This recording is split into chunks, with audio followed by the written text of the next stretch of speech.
Kult Divinity Lost explores mature and often graphic themes, including extreme violence, gore, drugs, sexuality, mental illness, difficult social and political themes, and human suffering. Some viewers, okay, a whole lot of viewers may find this content disturbing. Since we're not able to honor an X card on pre-recorded content, viewer discretion is strongly advised.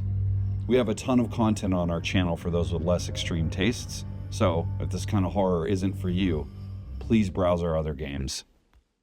And here we are, ladies, gentlemen, sentient beings, and intrusive algorithms of the internet. We are live on MythBrigade for a long overdue finale to the Kult Divinity Lost scenario and the rocket's red glare. I'm going to hand it over to Brent Adams, who is our game master tonight, and the twisted soul that is going to shred the sanity of these players. Brent, it's all yours.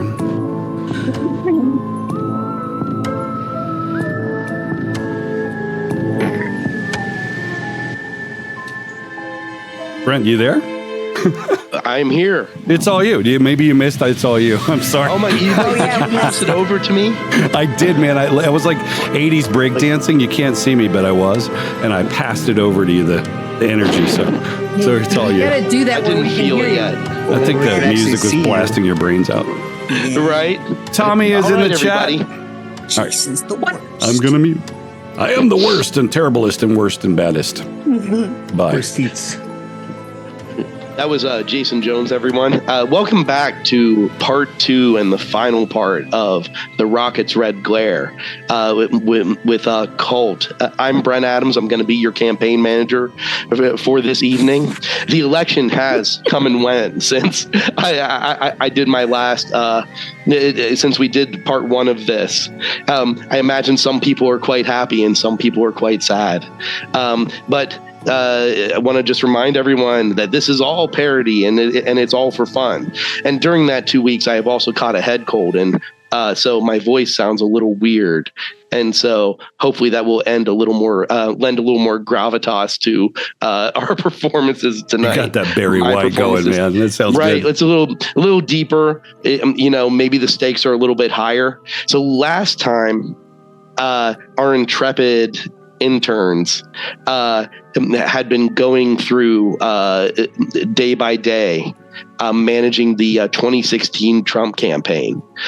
So what I want to do is do a quick round the horn, introduce yourself as a person and what character you're playing, and how do you feel about how the campaign has been going so far. You're on the precipice of election day.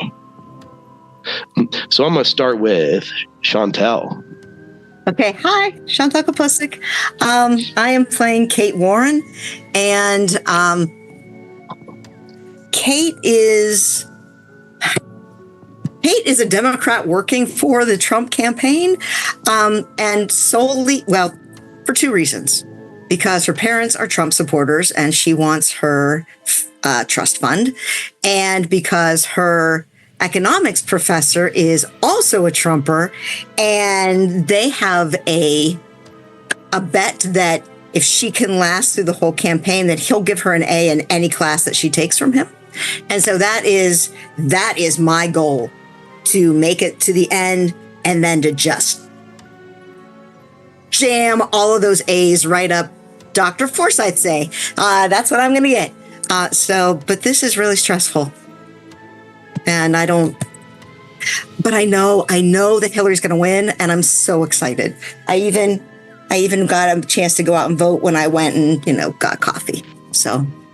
Well, actually, to make a little, today's the day. You guys have been so busy, but you do have a window where you can go and actually vote. I mean, I totally voted for Trump. Yes. Yeah.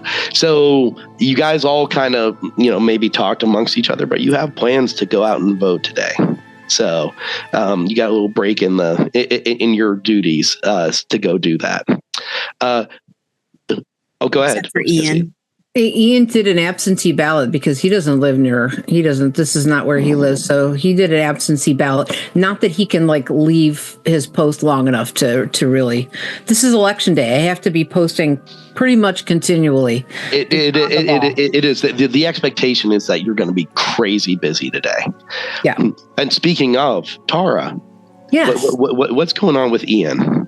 So I'm Tara. I'm playing Ian Alexander, senior at Princeton, and I am essentially Trump's social media manager. I am the man behind the tweets, and I am. I think I'm Republican, but honestly, I'm starting to realize that I'm young and impressionable and don't really know what I believe because I'm having some doubts about the garbage that I have to spew. And it's been eating my soul, making me prematurely gray. But I did take the time to shower and get a haircut. I'm a little bit, I've shaved today. So here I am in my Republican red tie and dress shirt and ready to go. All right, perfect. I'm going to pass it over to Byron, who's playing Rowena Beersley. Hey, yeah, Byron here. If you don't know me by now, you haven't been watching this channel at all for the last 5 years. But anyway, yeah, loving to be here. Great to play as a player and, all these phenomenal people. And I'm playing Rowena Beersley. And she's, if you were watching the first one, you realize that her left eye is glass eye. And she's extremely apologetic, and she's from the UK, and she's pretty happy. When Kate went to get coffee, she also snuck in and voted, and so she also got to vote. And that's about it. She's just really trying to find a place for herself here. Sure, her role is just kind of diminished. Being a woman, there's not really a lot she can successfully do in the eyes of some of the people that are in charge. Mm-hmm. So that's it. It's hard to get recognized sometimes. It just depends. If recognition is what you're looking for. Because all tits look the same. All right, and we have Thorg, who's playing Matthew Steele. They don't all look the same. That's true, they don't. I just realized that Matt Steele sounds like a porn name. It does. I was thinking that too. You just now realize that? Yeah, I did. I'm not gonna lie. Oh, Byron. I mean, that scene from last time. I mean, Dirk Diggler, whatever. How do you think Matt's paying for all of his equipment? Which equipment are you talking about? Or why he has all that camera equipment. That's why he has all that camera equipment. I'm Matt Steele. I'm the oldest one of the group. I have a Master of Fine Arts. He doesn't know why, and he doesn't like to tell people about it, but he's kind of tried to keep people on focus. He also keeps reminding them that we're only a couple hours away from being done with this. So hold it together because people are starting to act crazy. They're starting to see things. His cousin is getting weird and creepy. And he had a really fun conversation with the Associated Press. He's not on board with worshiping an individual like some people do on either side of the political aisle, but he just despises the press enough that he's having fun with it. Absolutely. So, as far as other interns go, Matt brought up he had his cousin Danielle, who has been showing some really erratic behavior. Behavior. Well, in some erotic behavior.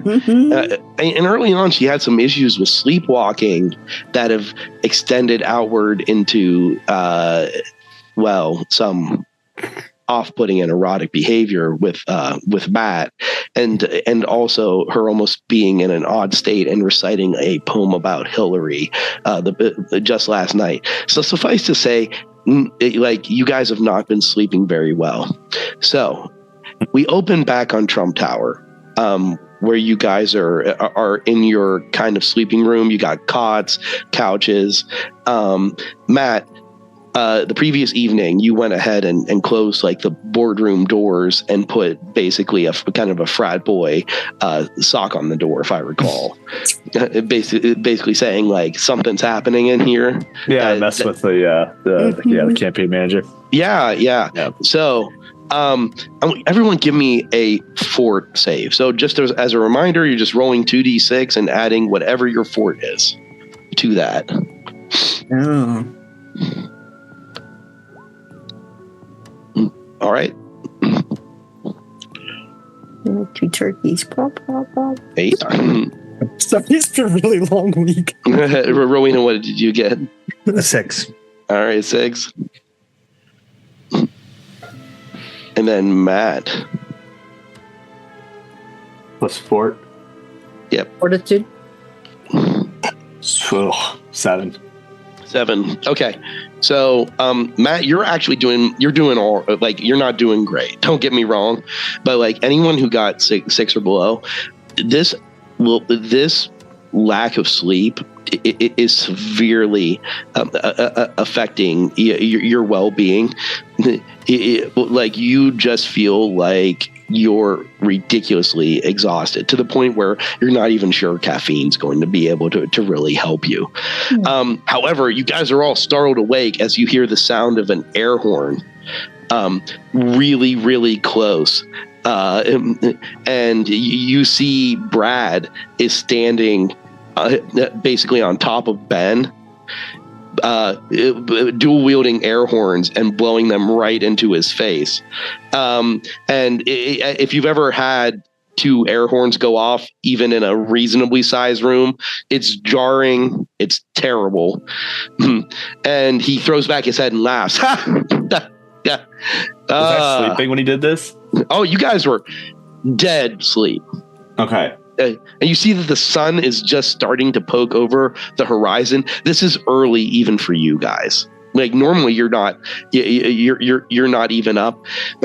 Brad kind of looks around the room and he's like, it's going to be a busy day. It's election day. I need all hands on deck right now. The fuck, man. Question. What do I have to do to not throw something heavy in like a PTSD wake up from sleep? Yeah, go ahead and give me a coolness check. Can I do an opposing roll where I'm praying that he does throw something heavy? I know. No.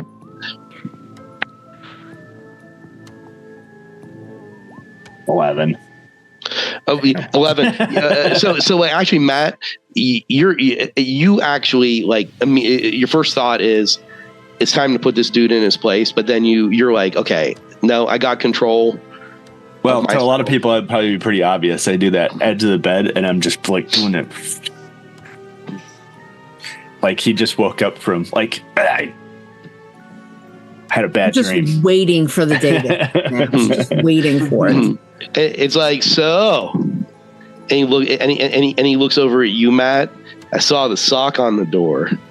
So, did you touch it? He's like, was it crusty? Did you touch it? Yeah. Oh, dude, you need to go wash your hands. Fuck. What? Why would you put a sploogy sock on the door handle? Oh, it smelled bad. We didn't want it in here. Oh my God. So come on, fess up. Who got taken to Pound Town last night? Oh, no. Benji and I had a really great time. No, it was taco. It's like, you're telling me that needle dick actually got it in last night? No way. Oh, he's not a needle dick. Yeah. His nickname is Tripod. Mm-hmm. Okay. All right. Well, I'm glad you guys are finally having some fun and loosening up, but you got to do that shit on your own time. Definitely. What? Yeah. I'm sorry. My tinnitus is.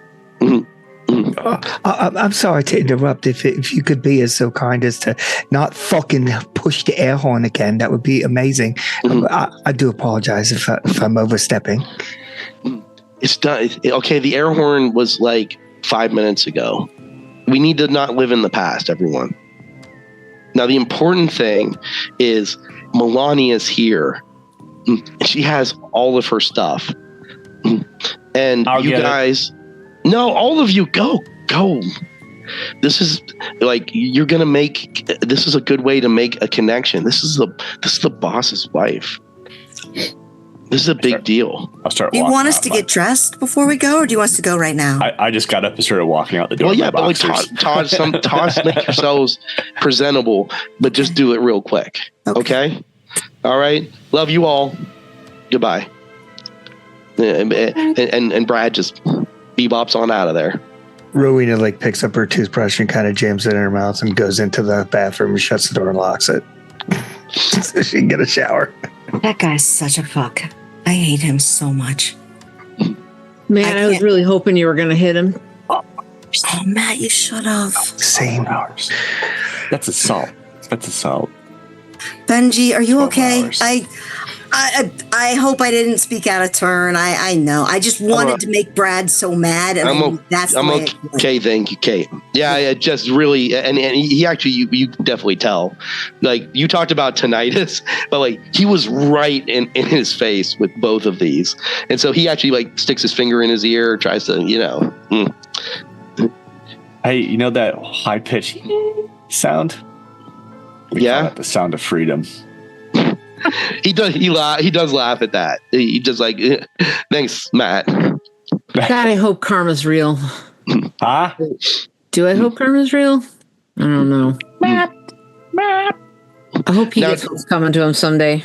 Now, Danielle, she did wake up, but you can see that she's like kind of even starting to drift back to sleep, even despite how bombastic he was. She seems to be slipping back in. All right. So what I want to hear is, what is everyone's kind of approach? How quick are you rushing down to help Melania with her bags? So what's the timeline for each of you? So like, Kate, how quick are you going? Oh, geez.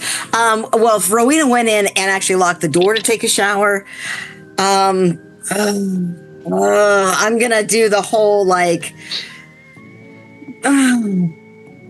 a sorority girl, like dry shampoo, splash and splash and dash, and like so you're doing a little hose bath, and you're just like bathing it up. Get out of there and get down there. But if Rowena walks out before I'm done, I'm going in there. She like literally walks in, turns on the cold water, takes a cold shower to kind of try to wake herself up, and then just like gets out and comes back. She just kind of does the like washes her pits. Done. Gotcha. Okay. If you come back out, then I'm jumping in. Yeah. Again, I'll do a similar thing, but yeah, I can't.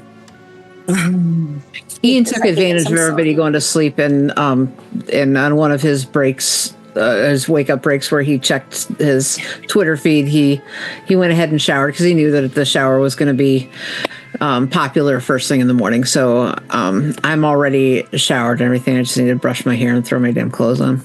All right. So Ian, you're being pretty quick then, it sounds like. Yeah. I'm going to try to get down there as soon as possible before everybody else, to try to get it moved before they come down, so we don't have any scuffed luggage issues again.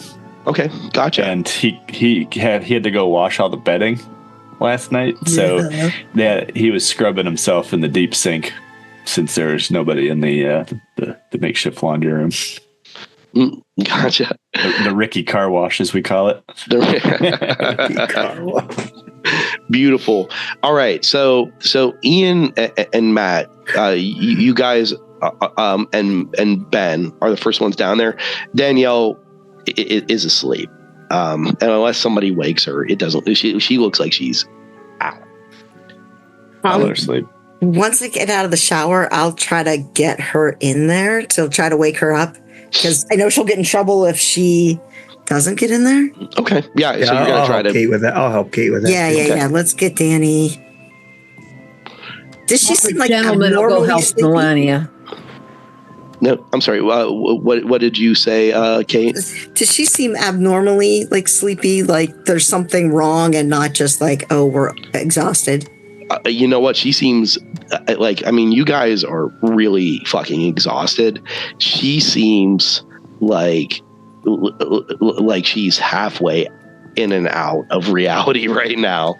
But I mean, she recognizes you, but even as she's talking to you, she'll drift off mid-sentence and be like, yeah, we gotta go see Melania. And she seems to like kind of start to drift back into sleepy time again. Okay. Yeah. But if you're persistent, you'll get her. But she does kind of get herself moving a little bit. See if I can't find. Okay. Oh, I'm sorry. I was going to just ask what comment did you make, Ian? The gentlemen are helping. The gentlemen Melania. are going to go help Melania with her. Oh, of course. What were you going to say, Byron? I was just going to say, I was going to look around the room, see if I could find like a 5-hour energy or something like that, maybe that hasn't been used, and give that to Danny. Absolutely. So like you guys have learned that energy drinks, coffee are fucking gold in this place. So yeah, you find yourself like a 5-hour energy that as you dig through some things, you find like a spare 5-hour energy and go ahead and get her to drink it, and she seems to perk up at least enough to be functional. All right, I'm going to switch over to you, Ian, and Matt. Okay, so you guys head on down, and you see it is a chilly morning, and as you head down into the underground drive of Trump Tower, you see this incredibly well-appointed limousine. It looks like it's just showed up, and within it, you see that there are bags, so many bags, and you see Melania exits, and she appears to be wearing this gorgeous-looking yellow coat. Almost like a yellowish gold. And I make a comment to whoever's standing next to me. Is the thread made of gold? Everything's gold in their life. Exactly. And so what's very interesting, give me a reason check. My two guys. 10. 10's perfect. All right.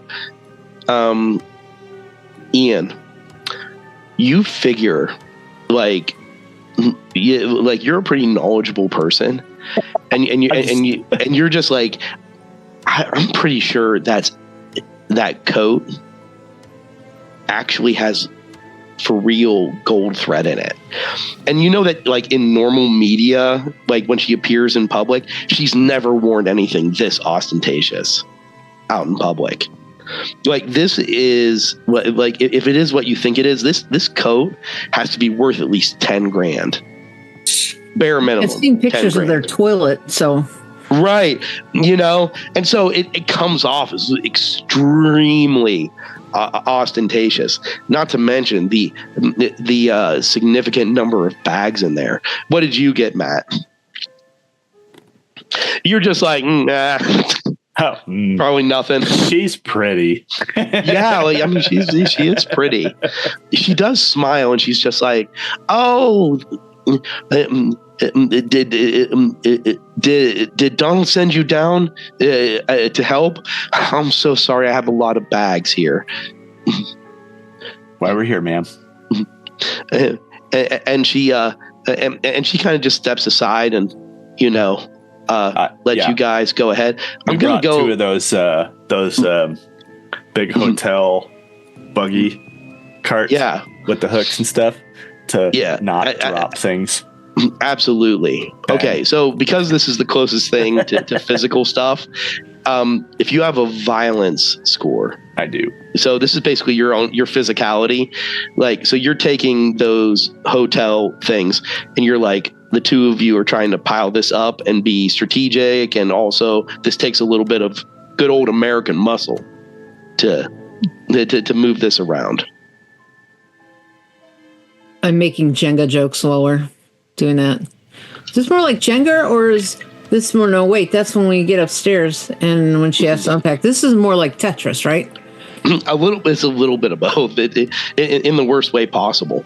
I mean, I would prefer to take more than one trip.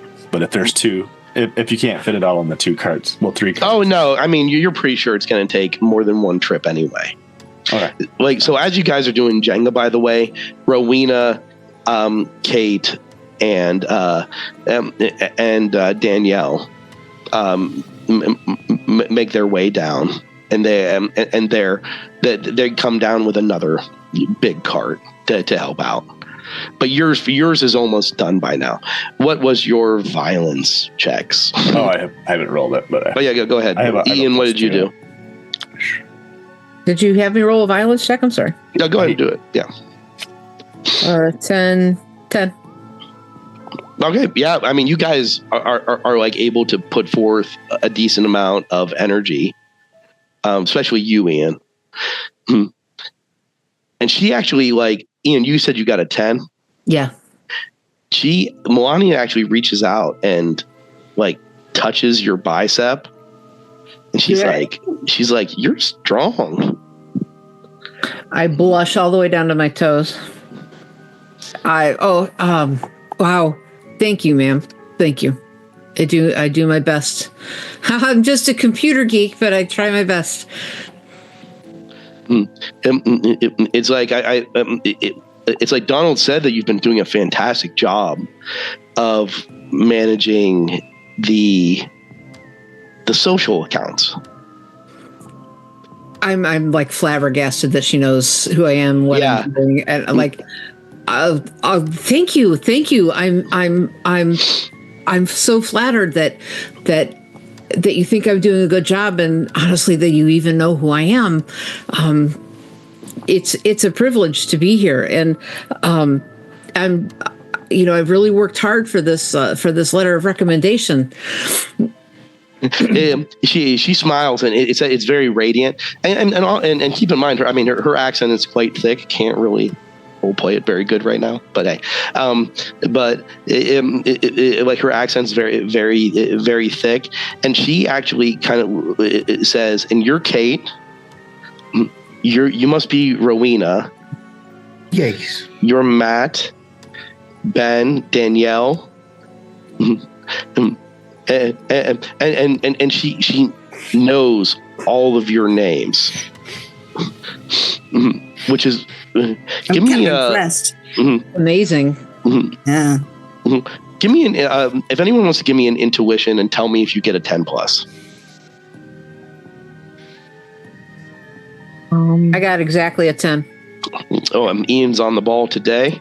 Well, I got a But bonus. was it on that one. intuition? I know Matt's not having any luck today. Just 9. All right. Nope. Like it seems a little bit off, Ian. Mm-hmm. You like you. One of the things you notice is you get the sense that she was expecting you. All of you. And she seems to and you get a little hint of sadness underneath the way she looks at you. Like you catch her as you guys are starting to now, like you've done your second Jenga trick and you got all the stuff out of this limousine. You're starting to move up to the penthouse. You notice her out of the corner of your eye, Ian. You can see her almost like she's very sad, bereaved, perhaps even a little remorseful. And your intuition tells you that she's troubled in some way. I struggle with knowing whether to say anything. I'm, not the most socially adept individual, being an IT guy, that. But on the other hand, she was very nice to me and knows who I am, and so I'm going to very tentatively ask her, "Ma'am, is everything okay? Is there anything you need?" And because you did roll well, she kind of turns to you and she gives a bit of a sad smile and she says, "Well, it's election day. It's a very important day." Oh, I'm sure that we're going to do very well. It's like I hope so. I hope so. And she puts her hand on your shoulder, Ian, and there's no sexual connotation from this at all. It's almost like an old friend trying to give you some kind of sense of reassurance in your time of need. I'm baffled. At the same time, it is kind of comforting to have someone feel like they're noticing me as a human being and that I have feelings and needs in this time where we have done nothing for months but focus on this one person and all of his asshole employees who are torturing us. Mm-hmm. So it's I'm easily like I immediately adore her, not in a sexual way, but just as a somebody who actually gives a shit. Yeah, I mean, it's actually surprising, and again, it's kind of different than I think her public appearance.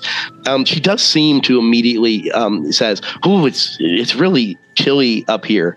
I actually came from Mar-a-Lago, and it's always beautiful there, and this New York weather," and she just immediately jumps into small talk and I kind of asks you guys a little bit about what do you guys want to do when this campaign is done, as you're kind of making your way into the elevator at this point and heading up to the penthouse. I'm going to give somebody else a chance to talk because I'm very conscious that she has just paid attention to me. And yeah, I mean, she does seem to kind of like move away from Ian and kind of make it like a general statement, trying to make small talk. I'm looking forward to moving back to the UK and perhaps visiting London for the weekend. Would you ever come back and live here? Not if I can help it. Oh, well, I do apologize. I'm sorry. This country has its flaws, but I don't know. I guess I've become fond of it. She just needs to see something outside of New York City. Ben just kind of like he stutters through it and says, I'm going to work in my family business. And she nods and smiles. She's like, that's fantastic. Danielle doesn't really talk very much at this point. Just at this point, finding a job. Either in security or something. Security, we could always use security. I suppose I could put a good word in with Donald if you want to work on his security team, perhaps when he becomes president. That would suit me better than what I'm doing now. But yeah, that'd be great. Thanks. Yeah, I'm just going back to school. So at that point, the elevator doors open and you can see Trump as you kind of exit out of there. And again, this doesn't require any intuition. He's just, "Oh, Melania, honey," and he's very bombastic. He approaches her and hugs her, and you see that you all see that she kind of stiffens immediately. And you can see a certain amount of discomfort there. The Trump just waves you in and says, come on. Bring all the stuff in.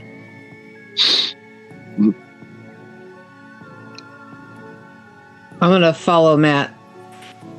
Yeah, just I'll lead in the wagon train. All right, so you guys kind of lead the wagon train in, and in any particular place you'd like these things? So he kind of just dismissively gestures over there. That's perfectly fine. I want to try to keep the cart between Trump and me, or like Trump and any of the women. Yeah. And what you notice is, actually, let's do a perception check, everybody. Tell me if you get a 10. Tell me if you get 7 or above. I got 7. I got 11. Exactly what I got. Perfect. My bonus. Nope. No, Matt. 11. Okay, perfect. You people who got 11 or above, you swear that you're seeing that same odd effect. That maybe it's the lighting in here, maybe it's because he obviously has some makeup on, but you swear that you can see every once in a while a bulge moves under Trump's skin, pushing the skin out and then basically traveling and then disappearing. And you see this on different parts of his body as he's standing there and whispering to Melania a little bit. He does seem to notice you, and he's just like, "Don't you guys got some work to do?" Yes, Mr. Trump, we'll get right on that. Thank you.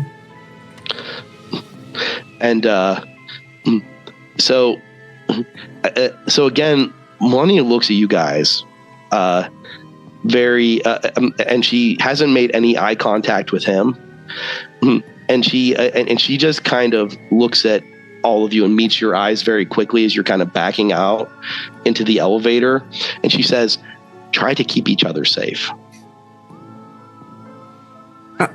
Are you expecting trouble? Yes, ma'am. Thank you, ma'am. And she just nods and says, "Goodbye now." Take care, ma'am. Thank you. It was very nice to meet you. Make sure you vote. Could I do a perception or like intuition to see if she looks like she is safe? Do you know what I mean? Like if she's telling us to keep ourselves safe, can I do a check to see if she seems safe? Intuition, actually. Okay. God, nice. 12. A 12. Okay, that's pretty high. All right, so you see that she's uncomfortable, but you get the sense that she is actually more worried about you. Okay. She's just uncomfortable, but you don't get you don't get the sense that she's worried about her safety. You get the sense that she's completely focused on you guys for whatever reason. Once we get into the elevator and the doors close, I want to kind of like address that with the group. Like, okay, did anybody notice anything weird? I saw a couple things. Melania also looked like she was very worried about us personally. I thought that was so sweet. What does that? I mean, but what does that mean? It's. I don't know. I don't know. What is she expecting? She did say things like a few different times. It was. I really was surprised. Perhaps she knew who we were. Perhaps lost in translation. I didn't detect anything weird. I don't know. It just felt really strange. And did anybody else see like the Trump? I want to look up. Is there I should have done it before. We would know. Are there cameras in the elevators? No. In fact, one of the things that you found to be rather uncanny, and especially you, Matt, because you are very security minded, and I believe I mentioned this before, there is a distinct lack of actually activated cameras. So there are cameras here that Matt, you are aware are not fucking turned on. When we Which were is walking very down the hallways, there's like art pieces or display stuff on the walls or in the shelves or. Yeah, it's mostly pretty mundane stuff. You know, there's some colonial pieces. Like what? Other than paintings. Yep. The cameras are like Melania when she's in the presence of Trump, not turned on. I mean, she stiffened, he didn't. But no, seriously, I don't know if anybody else saw that, and I don't know if it was just me. It looked like there was something like moving under his skin. I don't even know what that would be. I don't even know what that means. I mean, I do economics. I don't do that, and so I don't. This is just really weird, and I don't know what's going on. 12 more hours. I mean, he's weirder in person than he is from afar. I will say that the last time I met him, he knew all of our names. He did? But he didn't act like he knew us this time, so we'll see. You don't bark at me. Sure you're not talking about Pence? Oh, maybe it was Pence. Yeah, it was Pence. He gave you Sprite and Dunkin' Donuts. Yeah. Sprite and Dunkin' Donuts. Weird combo, right? That's right. So, over the intercom, as you guys hit the ground floor, you hear you hear a familiar voice. It's Kellyanne Conway.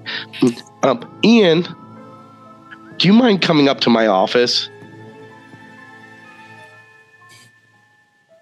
Sure, Kelly. The rest of you can go back to your normal, your normally scheduled things, and make sure you find time to get out there and vote if you haven't already. And then Got it, Kelly. Ian, text me if you need anything. Thanks, Kelly. Okay. Like pre-program the text to hit send if you need me to come up. Right. The entire time I'm looking on my walls and like for like display pieces and stuff that I can use as like a makeshift like bludgeon or spear or something. There are absolutely items. Or a sword. Not a sword. That'd be a bit of a stretch. Hey. Colonial, you said. Not that colonial. A muzzleloader with a bayonet, you say.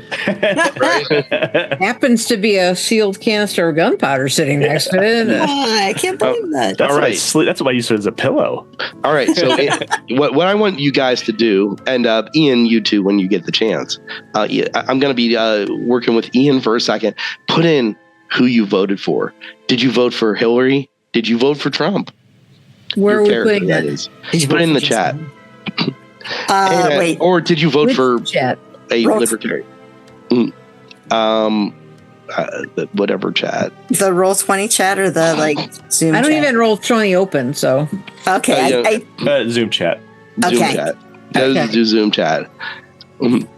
All right. So, Ian, are you going to go meet with Kellyanne? Obviously.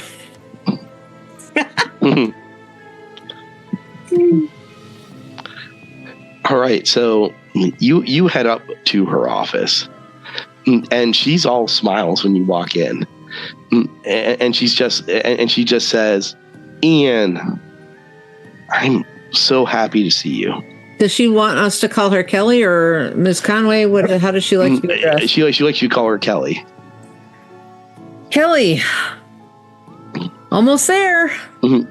Absolutely, and Ian, I want you to know that you have been doing a fantastic job so far. And I can see you really going places. Thank you. Thank you. And you know, when any person in your position who's distinguished themselves such as you have must know who's the weak link in your group of interns. And I don't want to put you on the spot because I know that, interns are like a family, right? Mm-hmm. Sure. But also families have to cull the weak, if you understand my meaning. You can't have a weak link pulling everyone down. Does that make sense, Ian? Oh, of course. We only survival of the fittest. We only want the strongest and the best. That's what the campaign is about, right? Exactly. And Ian, because you've just really shown yourself to be above and beyond the best intern this campaign could ever have asked for. I just want to know, who do you think is just the worst amongst it? And we can maybe work on a performance improvement plan. You ever heard of a PIP? Yes, I think so. In the management class, I studied that. Yes. Yeah, to help that intern meet their true potential. Yeah, and you're not a snitch or a rat by doing this. You're just improving.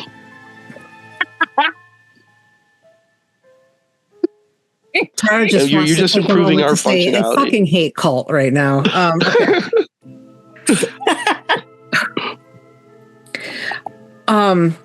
So Ian's gonna think about I'm going to be very honest, Kelly. I've really never. I've been so focused on the campaign and in my contribution and being a team player that I haven't really given a lot of thought to a hierarchy of effectiveness of my co-interns. Do you need me to answer immediately, or can I send you a text later? Well, I mean, it is election day, and there's going to be opportunities abounding. When Donald wins, and things are going to move very fast. I wanted you to have the greatest opportunity out of everyone. A charisma check to see if you can convince her that you have no opinions, or you've actually been that busy. She's like, surely there's someone amongst your fellow interns, and she just seems to smile. It's like a fucking Cheshire grin too, almost like her smile extends beyond the parameters of what a normal smile would be, and she's just like, "Come on, Ian." I guess if I were really pressed to select someone who is not contributing the most positive to the group, I guess, and I really hate to say this because she's a really nice person, Danielle, she has some struggles that have been a little disruptive to the group. It's not her fault. It's not because she's not working hard. Kellyanne says, I completely understand, and you're only doing this to help her. It's like, I do appreciate your honesty, Ian. Oh, Kelly, please don't tell her I said anything bad about her. She's a really nice person, and she really believes in this campaign. Of course. Thank you, and thank you for all the opportunities that you've given all of us. Absolutely, Ian. And you're going to get accommodation, and we are going to have a very sincere talk about how you can become a permanent fixture in this administration after we win. I we are a shoo-in, Ian. Of course. It's guaranteed. Can you feel it, Ian? Can you feel it in your heart? I can. We're going to make America I can feel great. it right here. I mean, right here. We're going to make America great again. So great. And she's just like, you get back to it and everything, and don't you worry about Danielle. Okay, thank you. Thank you. All right. So head out. Now you have to decide whether I'm going to tell anybody about that. So Ian, you make your way down. Now, is anyone going to go out and vote personally? Oh, I mean, I would have had to have done absentee. yeah, I would have had to do absentee too because I'm from. All right. But I would probably walk mine to the... No, because he's got to mail it. Never mind. Yep. And now that I think about it, I didn't vote at all because I'm not a U.S. That's a fair point. Not a US You better citizen. not have voted. I will if you voted pretend for that I'm Hillary, She's one of those people. I'll vote for who Hillary. votes. I voted for Hillary, of course. I She stuck voted it right in twice. there. I'm going to pretend to go vote. And I'm Brad gonna is be not an off intern. instead. I know. I totally wanted to vote for Brad, but obviously I cannot. Well, if nobody else is, I'll say that I'm from the area, so I'll go do it. I'll go vote in person. Oh yeah, do you need us to do that? No, I'll Sorry, I had to cough. All right. So Does the story need somebody to vote in person? no, not necessarily. Okay. So Matt, you're heading out to put in your vote. You know, it's still a busy day, but you know they actually make time for this because hey, every vote counts, right? Right. And Sometimes, But not every vote gets counted. And some of them get counted more than once. All right. So you're heading out of Trump Tower, and you're making your way, and you hear a crash. The minute I get outside, glass. I light up a cigarette. Yeah. So you're lighting up your cigarette. You hear a crash of broken glass. If I'm from New York, I'm not even sure if that registers as out of the ordinary. Right. But what does register as out of the ordinary is you hear a sickening thump not so far from you, and you turn and you see the broken, twisted body of Danielle lying on the pavement, blood spreading out underneath her. Her vacant eyes open and looking in your direction, and her mouth half open. And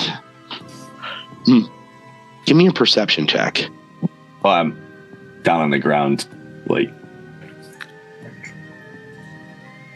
perception. Yeah.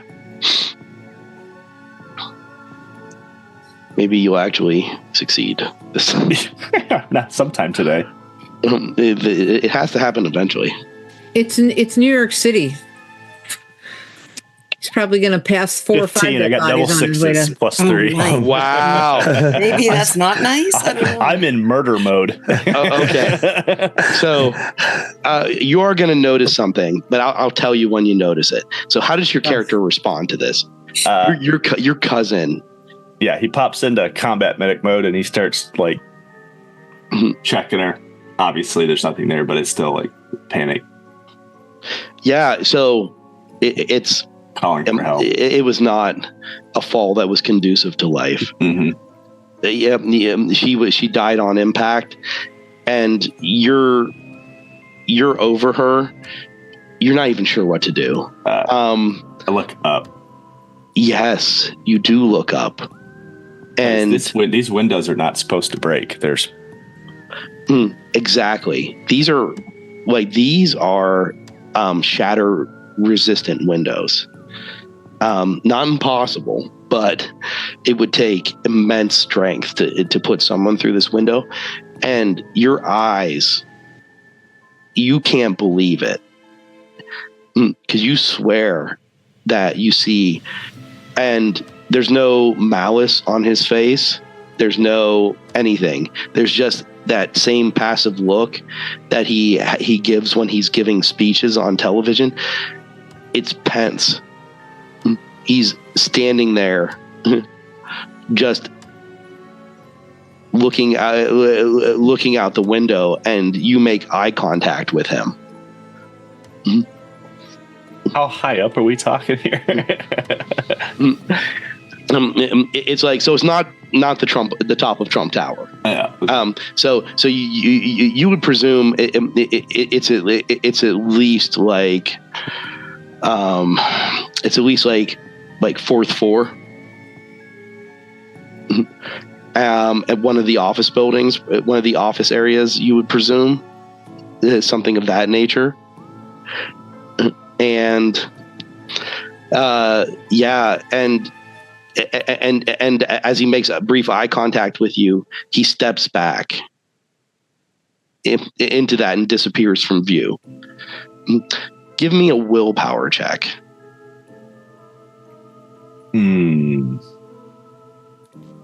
Now I want to fail. We all want you to fail. I love you guys.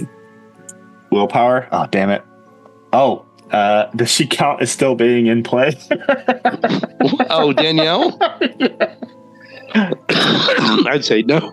Okay, so I don't get the +2 then. 8. All right. So you feel unsteady on your feet, almost like looking into his eyes, like unsteadied you, like you had too much to drink, or if you did some stronger substances back in college, like you're like almost like you're heavily intoxicated, and you find yourself waiting in line to vote. You're not on the street anymore. However, you're like, wait. I was standing next to Danielle a second ago. She was dead. Do I have any blood on my hands? No. Yeah, you do. You got zero blood on your hands. It's Her clean. Her blood on Nothing. my hands. No, you have no blood on your hands.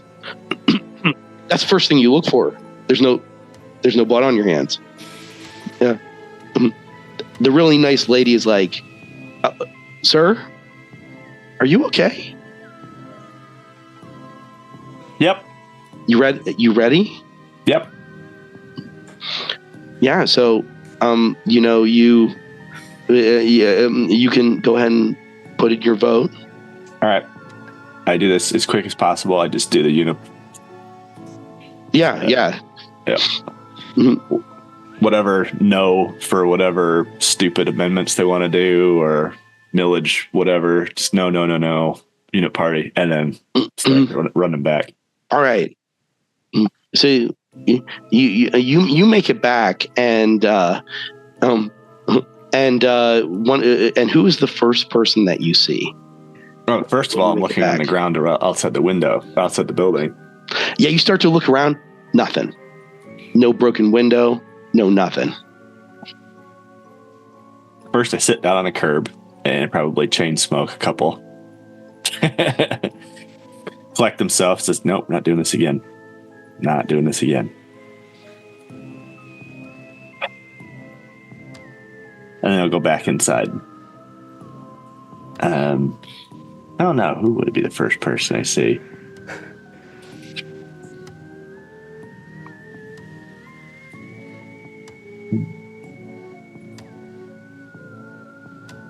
Maybe it's actually... No. Yeah. I was going to say, maybe it's actually Danielle that I see. So, but you want player character? So you come in and you're thinking, please let me find Danielle. Mm-hmm. Like let me know that she's there. Brad is there, and he in our room thing. Yeah, like no, he seems like he's almost waiting for you. He's just like, Matt, I got some bad news for you, buddy. Tell it to everyone else and everything, but your cousin just didn't quite have what it took. and she decided to quit the campaign. I can't say I'm not surprised, buddy. Pull out my phone, start texting her. Yeah. It gets Then delivered. I stop doing that and I just call. Yeah. Goes to voicemail, straight to voicemail. Brad just kind of stands there, like scratching his head. Where is she, Brad? It's like, bro, I literally saw her jump into a taxi. Where is she, bro? It's like, I don't know where she decided to go. She just had enough. Not everybody can take this crazy work schedule and stuff like that. Come on, man. I never did Danielle dirty. He wanted to, though. Sorry.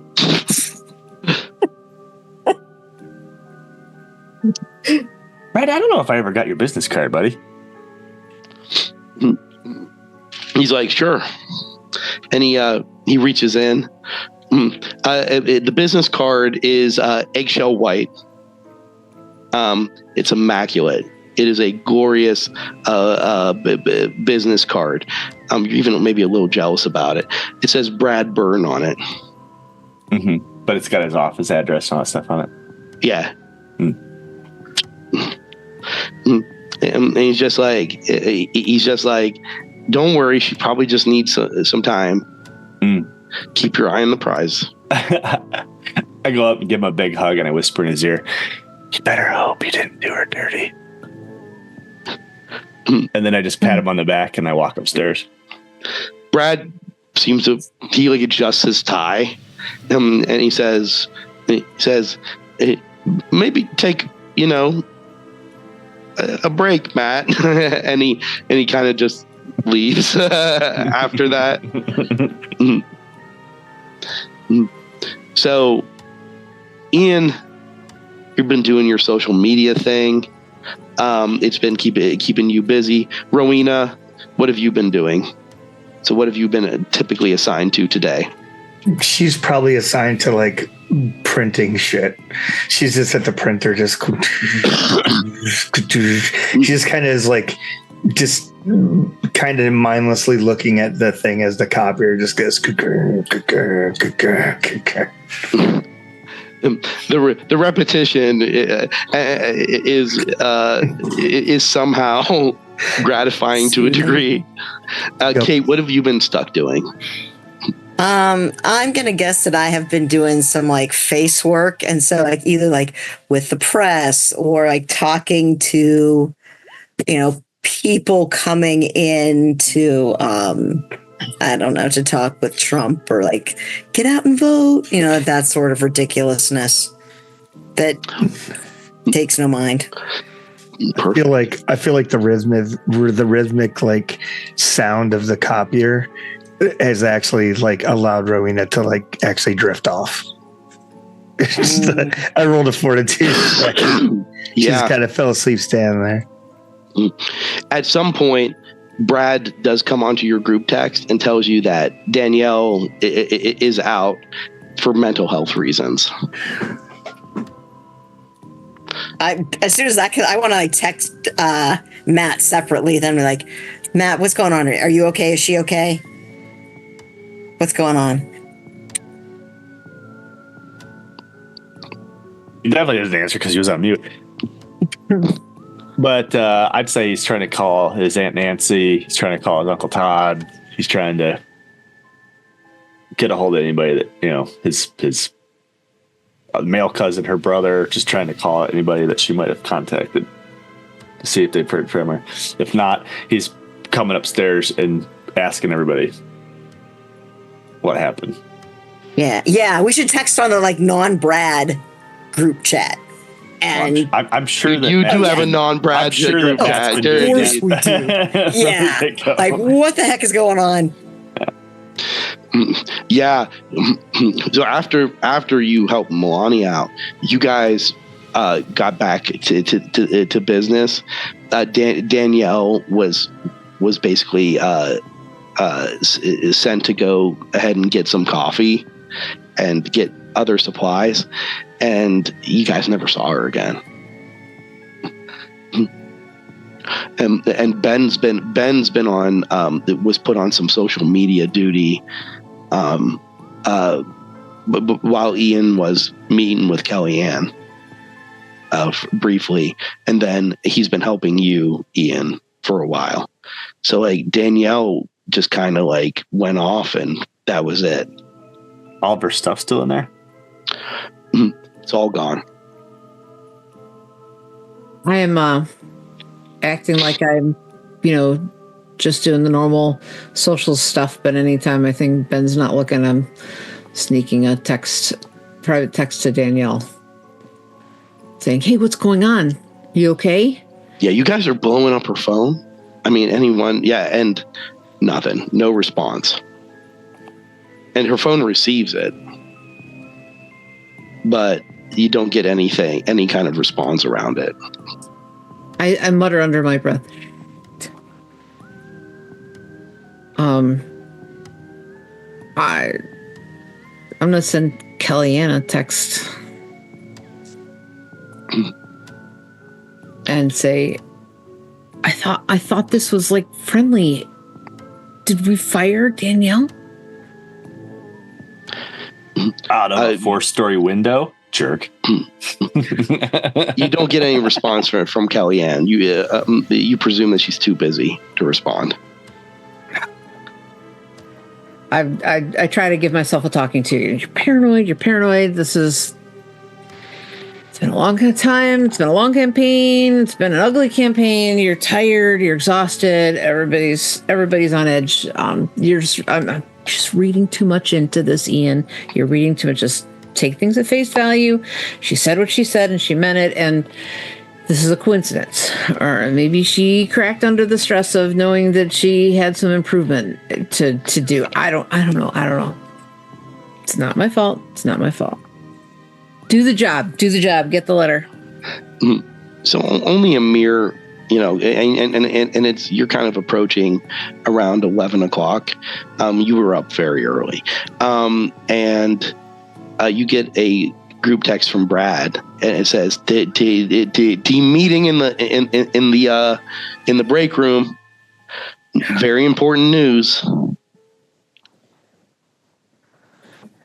I fire off one more tweet. Yeah, nothing. I'm just tweeting. Oh, you said a tweet. Yes, you fire off one more tweet. So, Who's this? Who? Brad Collison? Yes. yeah. He walked in and said that?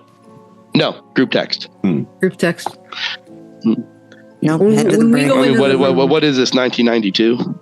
Right. When we go into the room, I'm gonna put my phone on voice record. Perfect. And so when you come in, Brad is like, I know we're all very deeply saddened by the departure of Danielle. I'm sure that she will bounce back, and her efforts on this campaign will be recognized. But you definitely see that maybe he smiles a little bit when he says bounce back. However, I have a great opportunity. I need 2 volunteers. So Donald, in his wisdom, has decided that he wants to give a peace offering to the Clinton campaign and Hillary Clinton herself, just to say no hard feelings about everything. So I need 2 volunteers to go ahead and deliver a present to Miss Clinton. Kate and I would go. Oh, I'm sorry. I may have misspoke. Rowena and Kate? Rowena, I think that's a great idea. Perfect. It's a great idea. What is the present? Yes, it is this, and he kind of he kind of reaches behind him. Is this 100-year-old bottle of scotch? I'm not sure what the message around it is, but Donald thinks that she will very much appreciate this. He's a generous man. Has it been tampered with at all? Can we check to make sure that it is actually, I don't know, sealed? He just pushes it. He pushes it into Rowena's hand, and he's just like, "There's actually so Melania's limo is available, so you guys get to live it up like the 1% on your way there. There is also a mini bar in there. I will not tell if you guys go ahead and indulge yourselves a little bit. You've done such a good job. So, yeah. Thank you. So the only thing you want to do is just go ahead and deliver that to the well, if you can get it into Hillary's hands yourself, then that would be fantastic. Is there any sort of message that we need to deliver as well? To explain what this is or why this is. Is there any exact wording that you would like? Just tell her good luck. It's like you'll be going to Southern Manhattan, and yes, just good luck. Okay, that's very gentlemanly of him. It seems like he's being the bigger man. No, he always was, despite the fact that that the liberal media trying to do that smear campaign against him, of course. Yeah. It's like, well, you two get to it. And I have every bit of faith in you. What if we're unable to get to Hillary? Should we leave it with an aide or something like that? Donald would prefer it if you hand it directly to Hillary, but if you have no other options, and I suppose to an aide as long as the message is delivered. Good luck. It's like Donald is very passionate about this. He's very certain he's going to win. He's like, the limo is waiting for you right now. Oh, okay. Let's go. Bye. Bye, everybody. So Brad then pulls Ian and he puts his arm around Ian and Matthew, and he's just like, I have a special mission for you two. Are you ready for something very interesting? And he kind of pulls you guys aside. So I'm going to cut over to Rowena and Kate. Unless anybody is there anyone who needs a brief bathroom break or something like that? No? Okay. No. Okay. Well, yeah. Well, so the other two, if they can use the bathroom. Okay, so I'm gonna start with Rowena and Kate. You guys get into this fantastic limousine, and complete with a mini bar, with some pretty good stuff. Who's holding the scotch? Oh, I'll hold it. Yeah. Okay, right. Rowena, do you think that this is poisoned? Is this a bomb? What is this? Well, no, it's 100 years old. Of course it can't be poisoned. It would have been poisoned 100 years ago. I'm just saying, this seems really out of character for the man who tried to intimidate her during a debate by standing and hovering over her, and now suddenly here's a bottle of scotch, good luck. That just seems out of character. It could be. I mean, it's not a horse's head, so that's good. That's what I was expecting. I don't think I would want to deliver that. I wouldn't either, but I wouldn't put it past them. Yes. Well, at least we're not out of here for a minute. Yeah. Oh my God. Yeah. Let's open the mini bar. What do you want in here? Look at this. It's. Oh my God. I kind of want to roll around on the seats. Ooh, wait, no, I don't. No. Oh, it's plush. It's so good. I mean, it's plush, very but nice. also, I don't think Melania would let Donald do anything in her limo. I'm sure they clean between rides. I mean, I'm sure, but even so, I mean, it is immaculate in there, and it is the mini bars. It's fully stocked. Yeah, let's have a drink. I'm just gonna Absolutely. bounce on the seats, enjoy myself, roll around, have a good time with this, because the limo that my parents have is not this big or nice. I'm going to take my heels off and just kind of rub my feet in the carpet. It is very nice in here. So decadent. The chauffeur even the radio kind of comes on and the chauffeur says, if there's anywhere else you want to go after you deliver the bottle of scotch, just let me know. It's I was told to accommodate whatever your desires are. And he and then the radio goes off. Is there any landmarks in southern Manhattan we should visit? No. Is he coming on to us? Is that what that was? Is the chauffeur? Maybe. The chauffeur does have a deep, sexy voice, but Oh, we can't see him. you can't see him. Holy cow. I mean, we have other things to do, but still. That's just kind of fun. Oh my gosh. Yeah. Okay. All right. So now I feel weird about this as well. That hey, go do this, and then just go and fuck around the city. What are we? That's.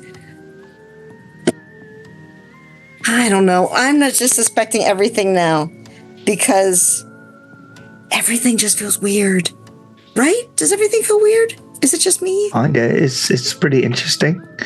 Yes. All right, let's see what happens at Hillary's place first before we decide anything else. All right, so Crack on.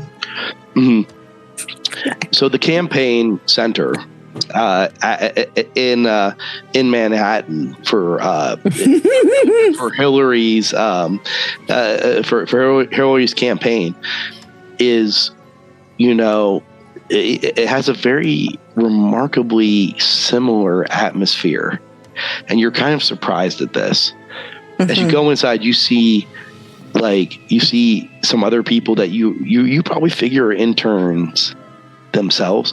They look up at you with tired, dead eyes, exhausted, in much the same way that you're exhausted. Look, hon, is there any chance we could we need to deliver something from the Trump campaign? He has a name tag that says Randy on it. He's You can always trust a Randy. He's like, yeah, we were told to expect you. Really? Fantastic. Did they come ahead? I'm sorry. Yes, they let us know that you had a gift, and Miss Clinton agreed to meet with you personally. Oh, really? Fantastic. That's really great.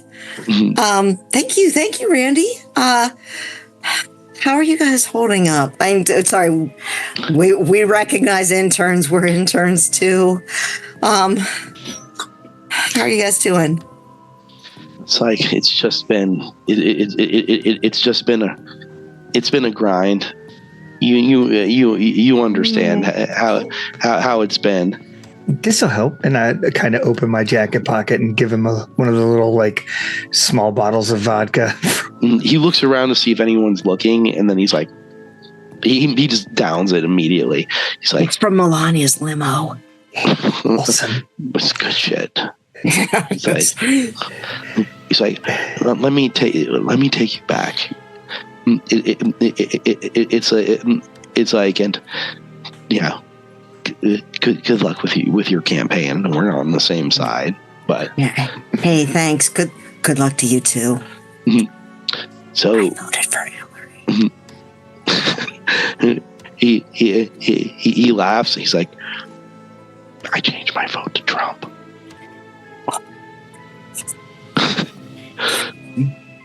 Okay, so we cancel each other out. That's Yeah, I guess we cancel each other out. Shh. I won't tell if you don't tell. We'll be fine. So, have another one. Let's go in. I'm sorry. so as you go back there, give me soul checks. Soul. I got this shit. Soul. I got shit for soul. Oh, I know. 7. 7? Okay. Mm-hmm. What about you, Rowena? An 11. 11, perfect. All right. You feel a little dizzy, Kate, as you're walking down there, but you're able to sort of like get the halls seem to stretch on. Rowena, you swear that the hallways are like are not shaped like rectangles and squares. They're like sometimes triangular. You feel like at times as you walk forward, it's almost as though gravity is releasing its hold on you. It doesn't make any sense. However, your feet continue to carry you forward despite the fact that you feel this intense trepidation. Especially you, Rowena, you smell this smell of rotting wood and almost like rotting peat moss. So Scotch. That suffuses the air. And you walk into the office and you've seen her on the news, and you've seen her in debates. You see Hillary Clinton, and she actually stands up for you when she enters. Hello, Miss Clinton. Miss, it's an honor. It's an honor to meet you. She smiles. She smiles. It's an honor to meet you. You must be Donald's close personal friends. Sure. Yes, absolutely. Yes. Yeah. I'm Kate Warren. This is Rowena Beersley. We're interns with the campaign, but we're happy to be here. Yep. I wasn't allowed to vote, but if I did, I would have voted for you. And she said, and she actually smiles at that, and she's just like, I'm honored to receive your vote, and honestly, don't let, it's like you've more than earned your right to vote, Rowena. Well, I mean, I'm from the UK. It's like, but it's like, just between you and me, they don't really check IDs when you vote. No, please don't do that. They could, I'm sorry. I'm just, all I hear is like Democratic voter fraud, blah, blah, blah. Something like, please don't make it real.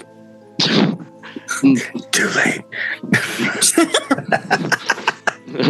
And Hillary says, well, you chose the wrong side. We're going to win. But I hope so. Can I tell you the truth? I'm honestly working for the Trump campaign because of a bet with my economics professor. That's it. She says, what was the bet? That I couldn't handle being at the Trump campaign for the whole thing. That I didn't have he said I didn't have the balls to stay with it. But so if I stay the whole time, then I get A's. He will give me an A in any class that he teaches. So I'm doing this out of spite, absolute spite. And she says I've had to deal with arrogant men for most of my life. Mm-hmm. So I understand how is there another kind goes. And she does. And she actually laughs. It's a pretty kind of like melodic laugh. And she says if I had women like you two in my campaign, I don't know if I would have struggled as much against that. If you have a moment, I understand if you completely don't, but I think Kate and I would really love to get a selfie with you. Mm-hmm. Actually, yes. That would be really great. Yes. She does it straight up. Okay. Just I'll be like dun, dun, dun, dun. Oh wait, no, I'm sorry. That's a little too much. I'm sorry. She says, I mean, we are. This is it's a momentous occasion. First woman president. It's historic. You'll do great. And she says, well, I suppose it's going to be a busy day. Do you have what's this gift? Oh, it's a bottle of Macallan. Yeah. So she, it's actually wrapped up. So she unless you guys unwrapped it. So it's actually no. So she unwraps it and she looks at it.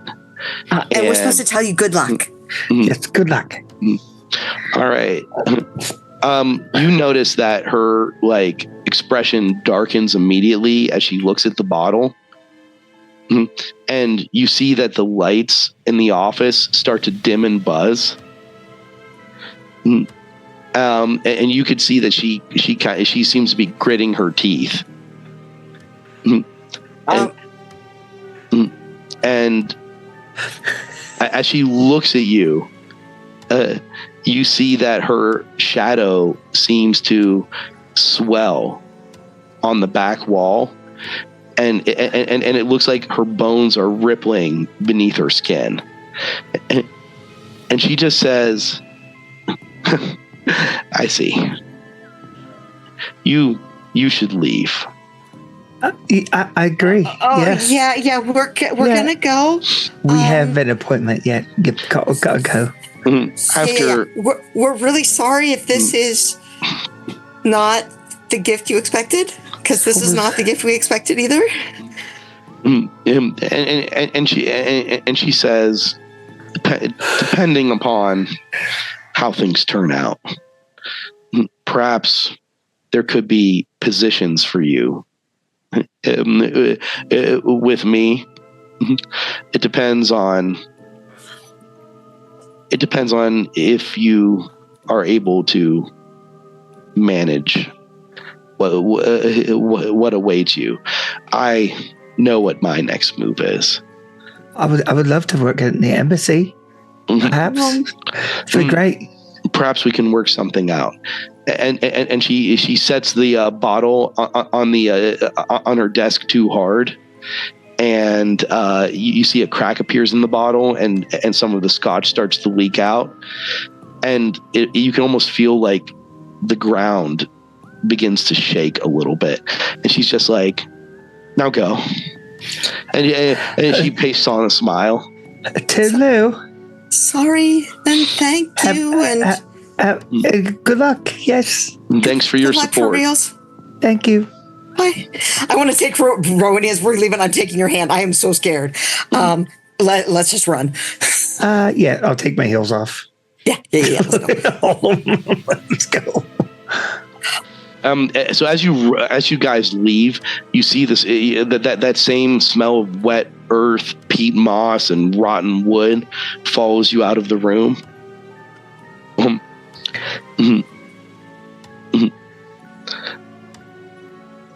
And as you make your way back to the limousine. I mean, those interns, like Randy, looks at you meaningfully as you guys walk out, and just says, "Stay safe."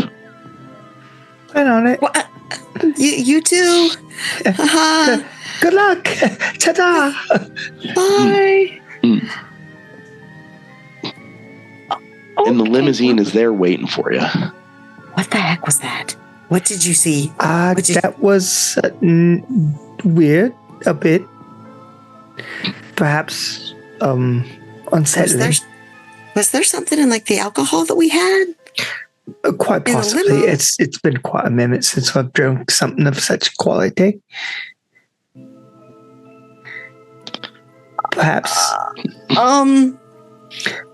We didn't really eat too much. The alcohol on an empty stomach, it could be. I apologize. I didn't mean to suggest we should partake in the wet bar.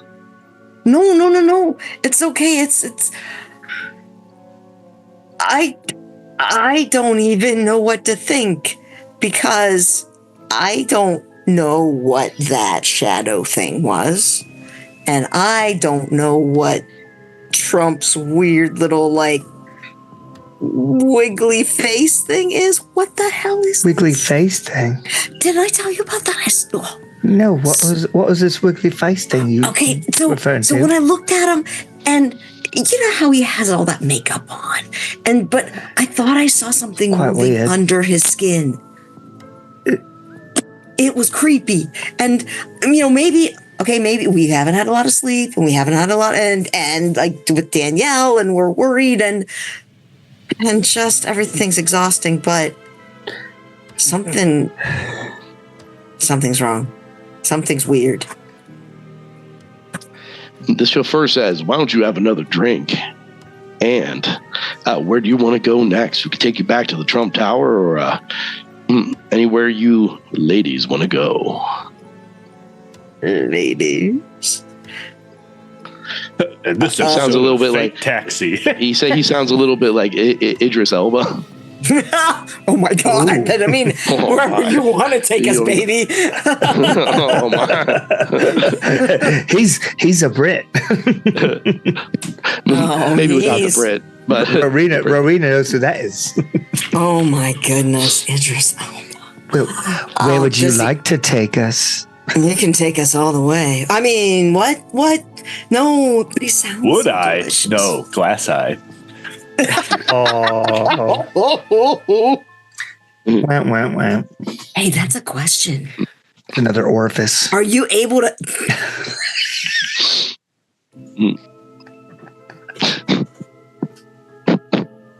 Mike.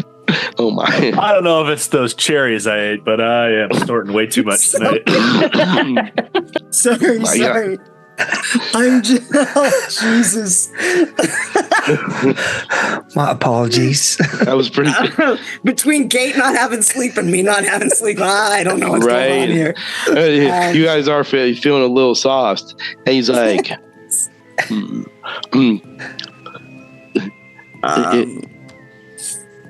where do you recommend? So, he's like, there's a little compartment under there through the box. It's like, there's a really nice restaurant if you guys want to experience a little bit of what the fancy types. If you think we could get a table. We can always get a table, baby. Perfect. Let's do this. So you drive off and you have the most fantastic lunch. Somehow he got you reservations at this Michelin star restaurant that like you guys have vaguely heard about. Mm-hmm. And you basically get yourselves like a completely comped meal. I'm actually like texting my parents like I I am at this restaurant. Oh my gosh, blah, blah, blah, blah, blah. And because if this is something that like my wealthy family has barely heard of, this is amazing. What is this guy? What is the chauffeur's name? Darnell. Darnell. Okay. Sorry. All right. I don't even. Sorry, I don't even. And he's just as handsome. Like he'll actually, if you ask him, he's just as handsome as you imagine he is. You should come eat with us and just be eye candy. We just want to look at you. Is that okay? My parents did tell me it was important to have good experiences in New York. Yes. So Diversity, yes. You guys have such a fantastic time with Darnell, and you feel like a lot of the stress from the last couple like weeks starts to fade away.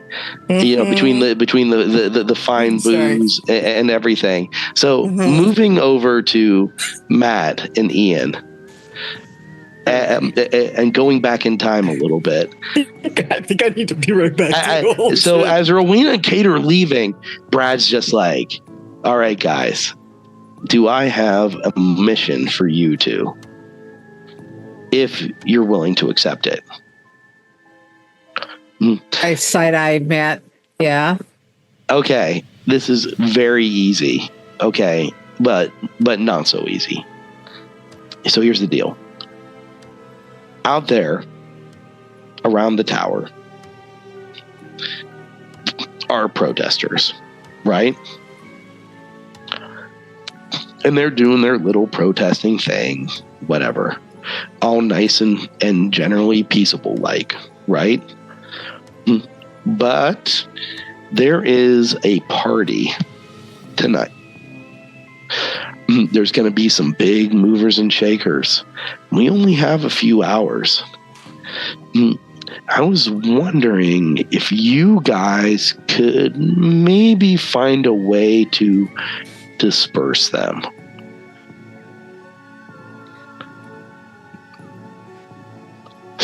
You know, like, you know, maybe drive them to do something that we could get the police down here to go ahead and break them up. Or maybe you could convince them to leave.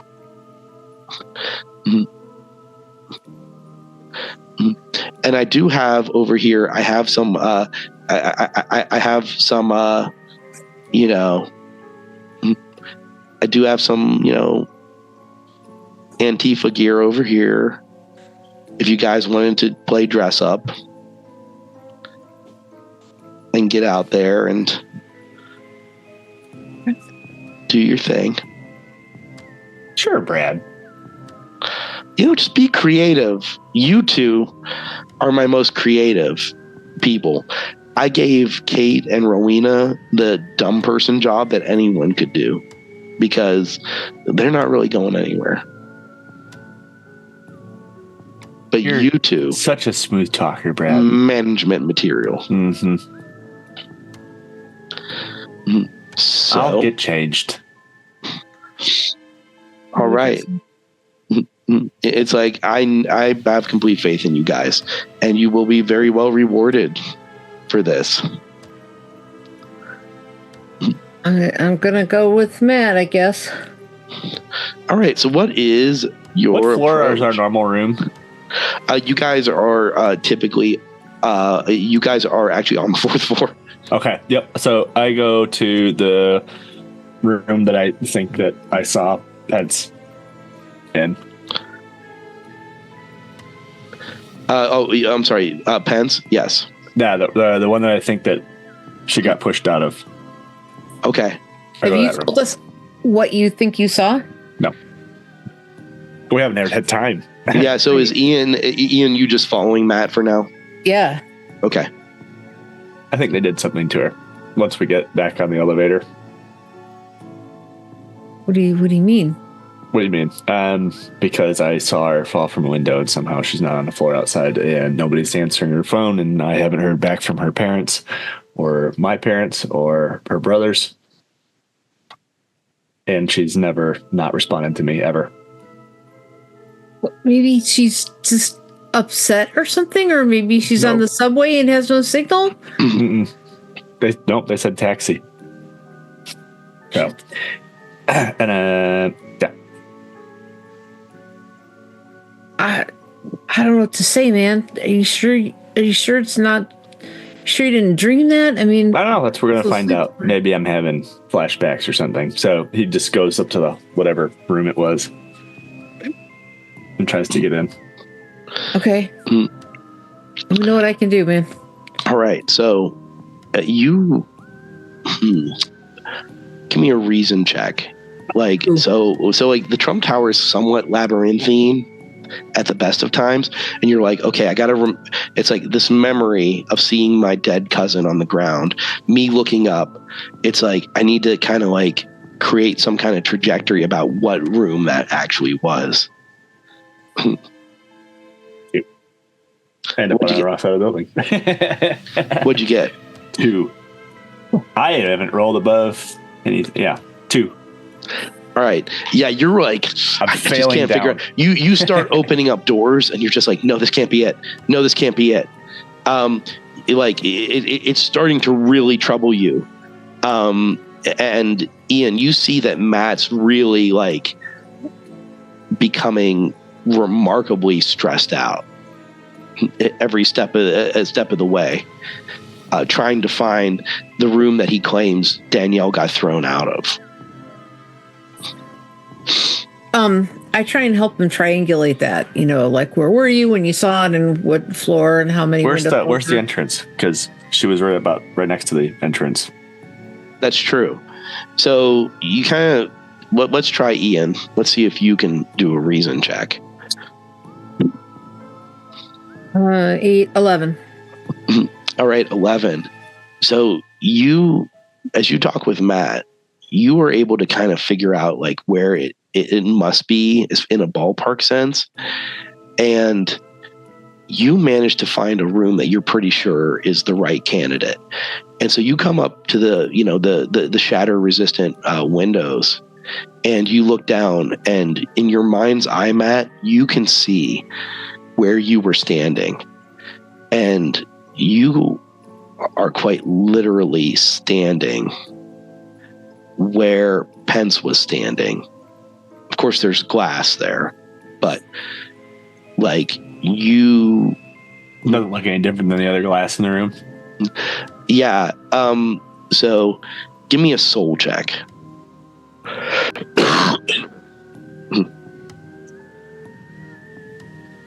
Can I inspect around here and see if I find anything? Putting myself in these situations where I keep rolling with my worst things. What'd you get on your soul? Stains. 4. 2 more than the last one. 4. Okay. So you're just really struggling to kind of like you get the sense that there's something of note here. What do you want to try, Ian? I just want to look around for clues, evidence, Perception. any evidence of the window being removable or openable. Mm-hmm. So natural 10 plus 2, 12. Perfect. Okay. So, Ian, Yes. do you like true crime? Of course I love true crime. Of course you do, right? So you notice something quite off. So you're looking around and you're kind of like, you're using your highly logical mind as Matt is kind of looking out the window, trying to focus in on and you could tell he's just trying to focus in on what the hell happened here. Yeah. You notice that they're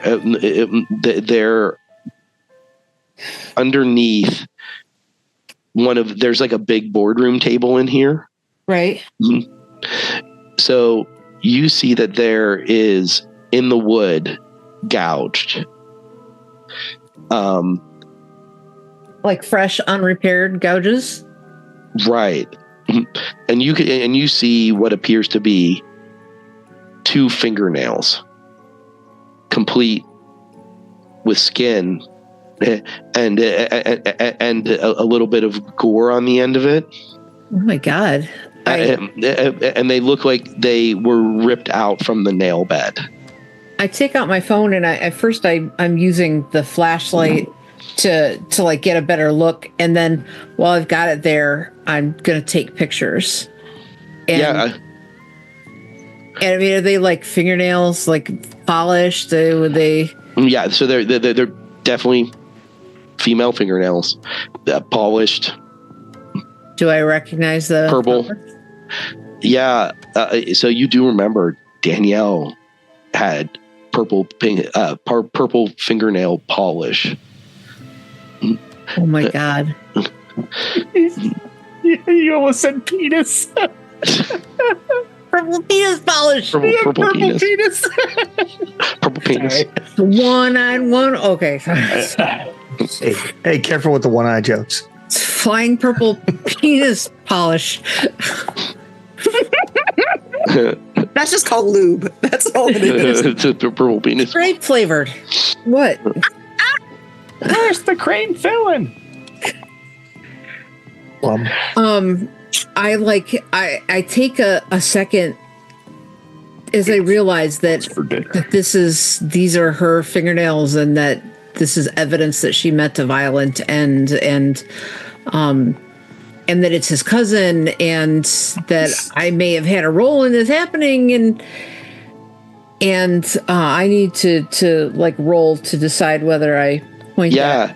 So Ian, what you realize, and it's almost as though you hear a voice in your head. You're just like, I hate them. If I take these fingernails while Matt's looking out the window, and I just put them in my pocket, nobody needs to know about this. Like he would never know. It's like nothing ever happened. And you feel a chill runs up your spine as you realize that Matt's sitting there looking out the window, and there's no way he would know. What do I have to roll? I want you to go ahead and roll me a willpower check. This impulse is quite strong. It's just like between the guilt and the desire to have your own future become manifested, you're just like, you don't need this. You don't need this headache. I'm weighing this against the morals that my parents have taught me, all the stress of the past few months, and my personal sense of entitlement. I briefly let the spirit of this campaign really fill me as I contemplate this, and I have rolled really well this session, so I know that this is going to suck. All right, so I'm rolling willpower. Oh my God! I rolled a 9. It's not sucky. All right, so that's actually not sucky at all. So, you feel the impulse, and you're just like, you're the star intern, and so the choice is yours completely. I mean, you're very well aware you could be tanking your future. I'm gonna roll. Evens, I odds I tell him, evens I don't. Odds I tell him. All right, so yeah, you were about to kind of reach out and pluck those fingernails out of that table. I'm so close. It would be so easy to just. But you're like, no, I didn't think about the dry. I gotta do the right thing. Yeah. So, yeah, you choose to do the right thing. So what does that look like? Oh my God, Matt, I don't know if you should look at this. I don't have anything happy to tell you, but I think I found something. He doesn't turn around. He's just got his hand on the window. I can't tell you. You have to. Takes a deep breath, turns around, and I just look down at the gouges. I'm sure he's seen something like that before elsewhere. now he's looking for like he just confirmed what he knew, or what he thought at least. He didn't think he was insane. It wasn't like one of his past episodes. So he's walking around the room and looking for like, those wooden like pointer sticks or something to break off to make a shiv. Yeah, absolutely. There is that you can absolutely take, or a metal candlestick or something. Well, obviously there's all kinds of pens. Yeah. And everything like that. I'm a Jason Bourne. So your focus is you're going to try to make out of my roles tonight. You're going to try to make yourself a weapon. Yeah. Yep. I think that I have to do that too. At this point, I realize that we are all vulnerable. And by telling him, I have chosen sides. And it's obviously not the side of the campaign. So I think I need to get a way to defend myself too. So give me a violence check for this is going to determine how good of a shank you guys make. I'm at 8. This is 2d6, right? 2d6 plus whatever your violence is. 2d1. 2d20, right? I have an 8. All right. That's pretty damn good. Hey. 12. Okay. I'll start with you, Ian. So, Ian, you managed to go ahead and basically, so you notice that, like, you never quite realized this before, but like there's a kitchenette area. There are no sharp knives or anything of note, and so you're forced to get creative, and so you're able to make a shiv about like this long, which is actually pretty good. So what do you make it out of? Is there a decanter or a liquor bottle or anything in there? Oh, I like it. So yeah, so you basically take very cunningly. I like the idea of a it. decorative crystal decanter. Yeah, and you break it, and it's a shard, and you wrap it up with cloth or something like that from your clothing. I'm going to try and break it so that like the bulbous part breaks off, but that I'm going to try and keep the neck of it intact as the handle. So I'm going to try. But if not, then I'll. It's actually quite good, and you think that it's actually fairly sturdy, Matt. You falling back on your training, you're like, wait, I have an idea, and you go into the bathroom. You pull the grate, and you pull out a fan blade, and you just bend it and keep bending it and bending it and bending it until it comes off, and you go ahead and you sharpen it for the next few hours, and you have yourself the equivalent of a machete. Sweet. I'm going to say that, or the top like spear point of the flag. Oh, that's actually good. Did you want to do that better, or break the wings off the eagle? It's like meanwhile, it's like a boar spear with a top of a flag. So you two work for the next while on basically doing some protective stuff. And now we're inside that and dressed up like Antifa members. Right. So are you actually going to go out into the crowd, or are you going to disobey this particular request? Oh, Ian, my thought was to get them all riled up to go inside, actually go in the building to act as a distraction until we can go find Pence and Brad. Okay. And Kelly. Why not? Is there anything? Because I'm pretty sure that Don's probably too protected to do anything against. And DJ. But, I just want to call him T. Do you ever just want to call him DJ? I just know he'd hate that. I don't know. DJ. Do we have a way of starting any kind of fire, so that we can, drive them smoke in? Yeah. It's true. Yeah, are you trying to start a fire on the inside? No, I'm just on the outside and like trying to help drive them in. Oh, try to get them to go in. Mm-hmm. Oh, I mean, they're already ramped up enough to want to go in. All we have to do is incite them. We want them to storm the castle. Yeah. All right.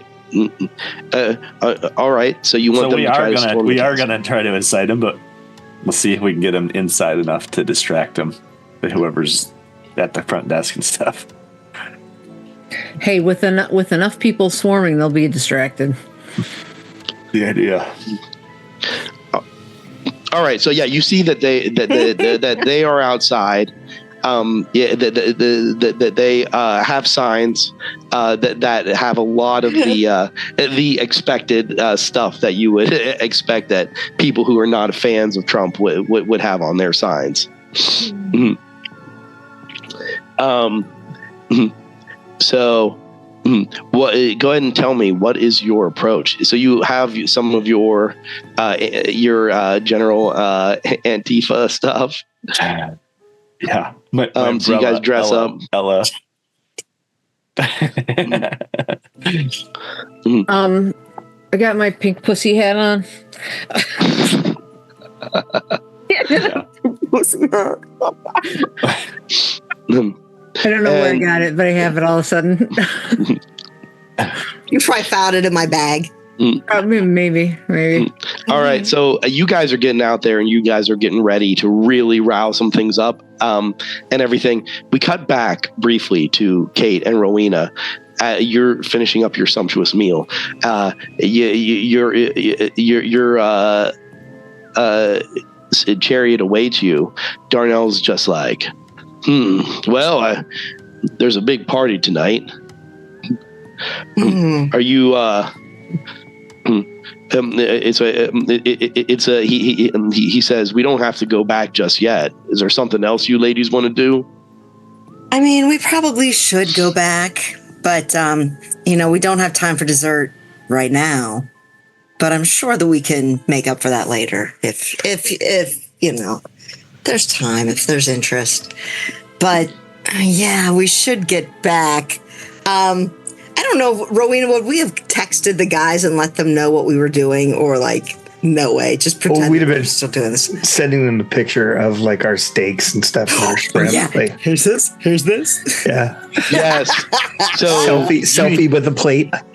So you guys are short as you guys are making your shivs and shit. They're sending like pictures of lobster thermidor and Darnell. Darnell and seemingly look at this tall dark chocolate dessert we found. Mm-hmm.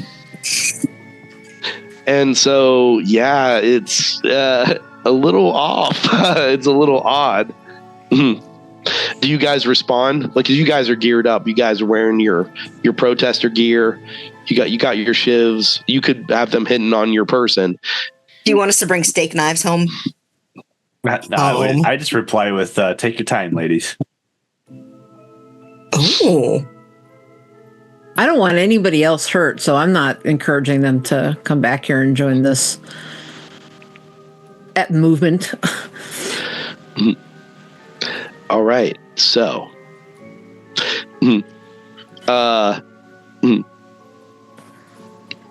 Rowena, you have to make this decision. I can't make it. So Ian and sorry. Matt, and don't worry, Kate and Rowena. How many I know what's people going to are happen outside? with you guys.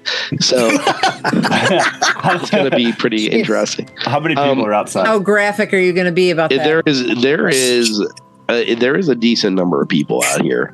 It's election day, and you figure that there's probably at least like 50 or so protesters out here, which actually isn't that many when you think about it. But it's a cold day, and so getting people to come out, yeah, yeah, well, yeah. I'm gonna be riling them up and saying that they're trying to rig the election. They're taking over communications. They're whatever, just all the hoopla that you always hear that people accused one side or the other of doing to try to get them riled up. Says, we got to stop them. All right. So you try to get them a little riled up. Give me a charisma. Yeah. Let's see if I can roll higher than a 2 this time.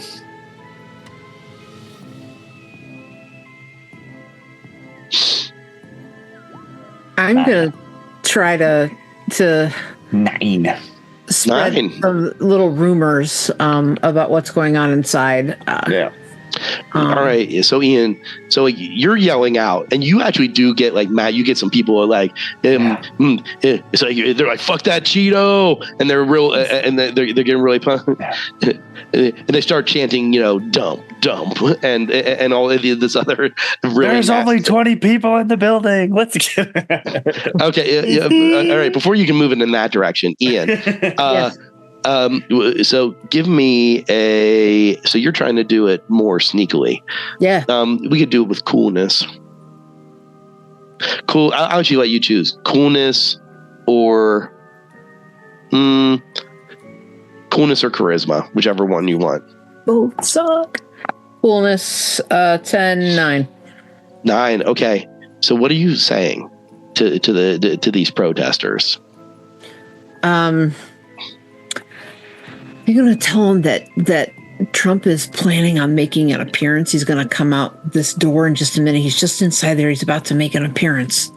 He's going to come out. So I'm just going to imply that he's in a vulnerable position. Going to be easy to access if they storm in. I'm just going to give him some sort of illusion like that. Perfect. You do see that a lot of them are kind of buying into it. All right. So, so far they don't seem to see you guys as moles or people who are with the Trump campaign. They're literal Hitler. Let's right. Get them. All right. Tor. Take off my red tie. Matt. Matt. We're in all black, Ian. So Matt. What are you? How are you going to try? The other way around, buddy. How are you going to try to escalate shit even more? So Ian and Matt, how do you guys want to take this to the final level? Then is like you want to just continue to push in that direction? Yep. I'm gonna try to I'm gonna keep taking steps towards the door to see if they keep following, and then all right, finally we can do it. And then, so in your case, I want you to give me a violence check. The idea is that you're literally, basically, you're coming up to the door, and there's like some rent-a-cop security dudes who are looking at you, kind of like a little bit nervous because they kind of know. They kind of know you, but they're not they're not really armed. They're like, so yeah, give me a violence check from you. And Ian, how are you going to support Matt in this? That's a really good question. I've never really incited a riot in real life.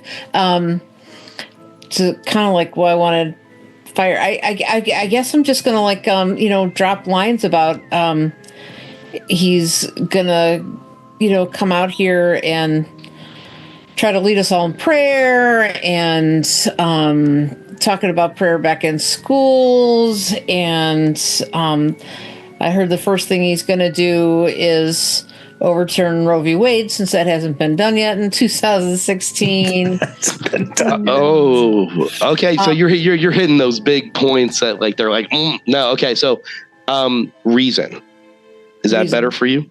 It's much better for me. Okay. It's my best thing. Because you're hitting with logic. It's like he's gonna unravel everything we love. I got a 7. All right. That is enough to push in that direction. So,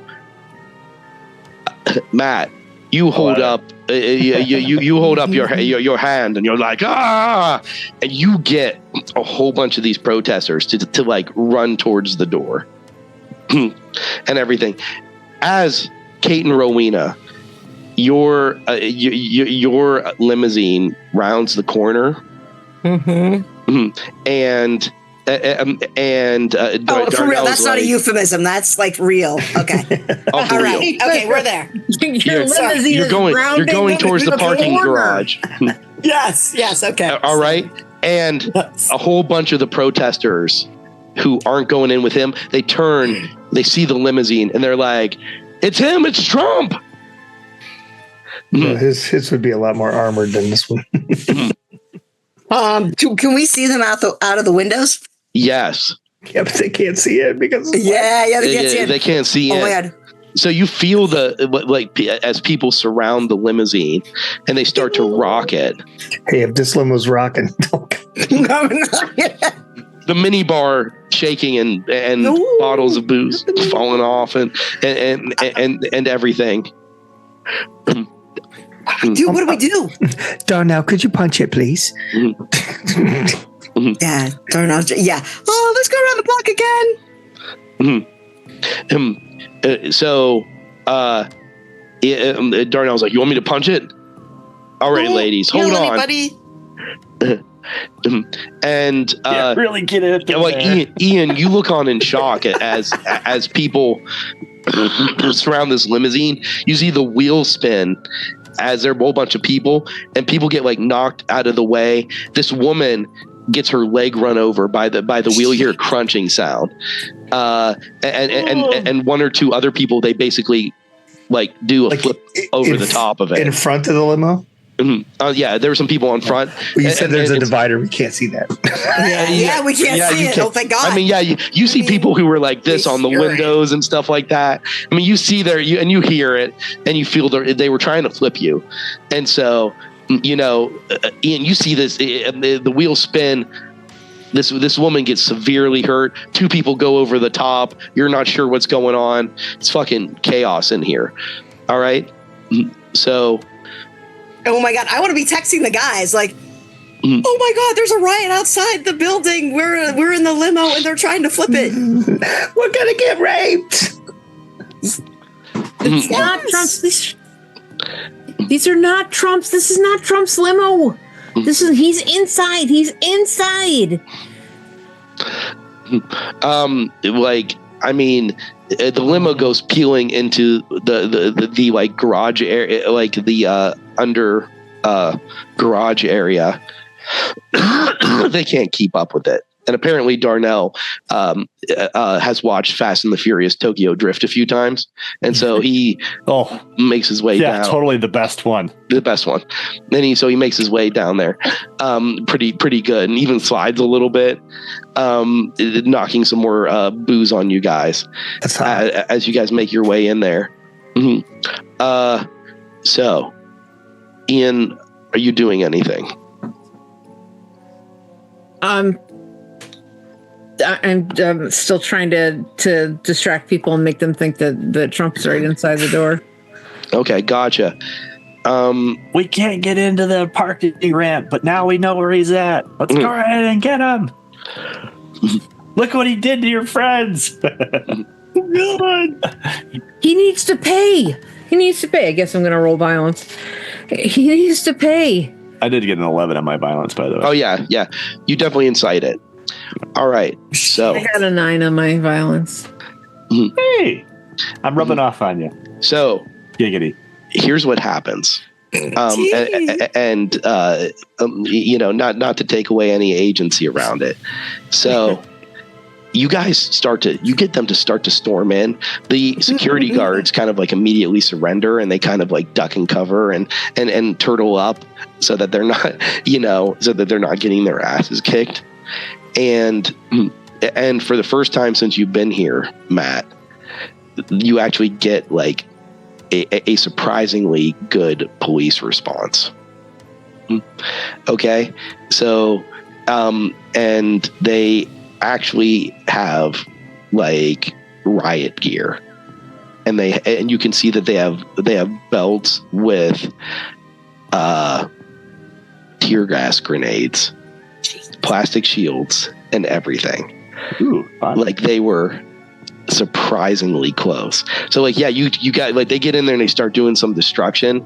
So question is like, you both realize that the coppers have descended, and so Want to pop into the elevator or pop into the both of you guys. And strip off I'm our following him. I don't know what I'm doing. Yeah, and you get a whiff of that tear gas as like. Oh, that's and you like hear napalm in the morning. Yeah, it's bad. Oh, you're awake Right. now, Right? But once we get into the elevator or the stairwell, strip off our black clothes so that we're back into our clothes. So from the stairwell, you just see you see Brad's head peeks over, and he's like, stairwell.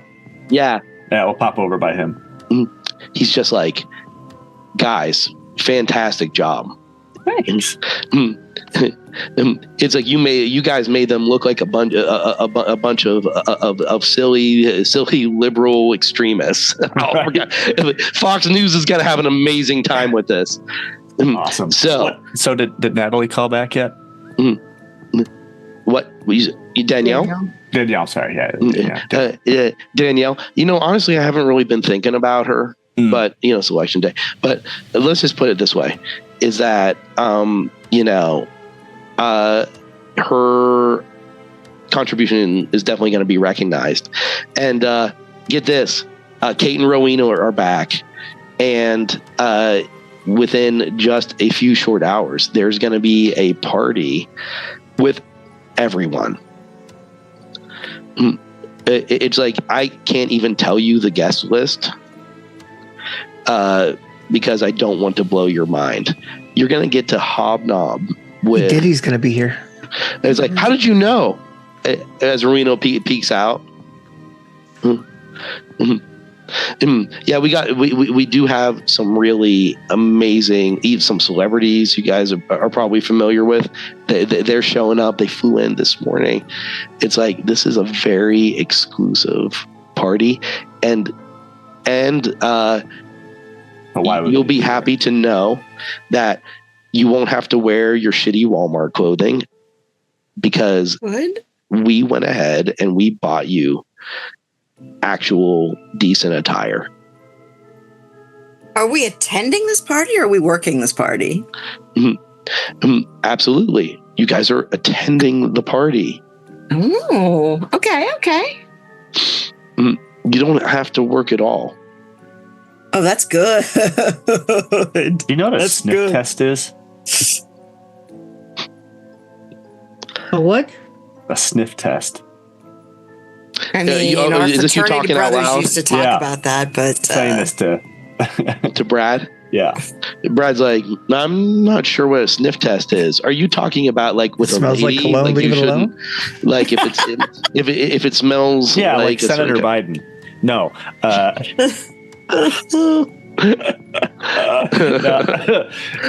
No.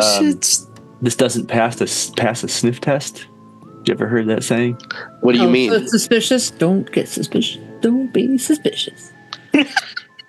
It smells bad. It is a fairly common colloquial. So, yeah.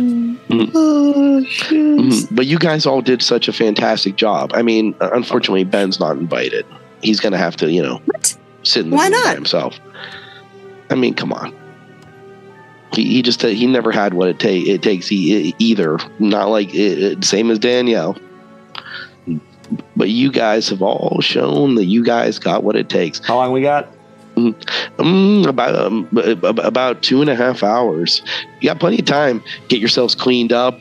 It's like, I can definitely tell you two ladies, you had a very challenging day. And he winks at you. It was very strenuous. I imagine so. It's like having to deal with that treacherous Hillary Clinton. I never would. You probably couldn't, I'm sure. It was difficult to navigate the landscape. Yes. I am glad that you guys didn't. Never mind. It's like, maybe stay away from the first floor. It's like they're probably going to be dragging out those protesters for the next little bit here. What got them started? They attacked the limo. It's like, what got them started indeed? It's like, sometimes I think I think that when you have weird ideals like them, then, they sometimes feel like violence is really the only answer. What can you expect from people who like killing babies? And then he smiles and walks away. Or cousins. Brad is such an asshole. He's such an asshole. I'm gonna go make some Molotov cocktails. You can do Need to that. go tweet. Oh, there's liquor in every freaking room in this place. Yeah. Some 151. We snagged some from the wet bar in the limo. I think it got broken when they were tipping it. Oops. Probably. Yeah, that's You terrible. guys smell like you're covered in it too.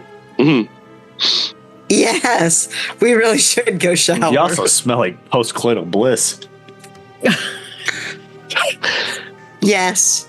So as promised, when you guys do finally make your way up to your living area, on hangers, you see that there are, for you, Rowena, and you, Kate, these gorgeous dresses far outside of your purchasing power.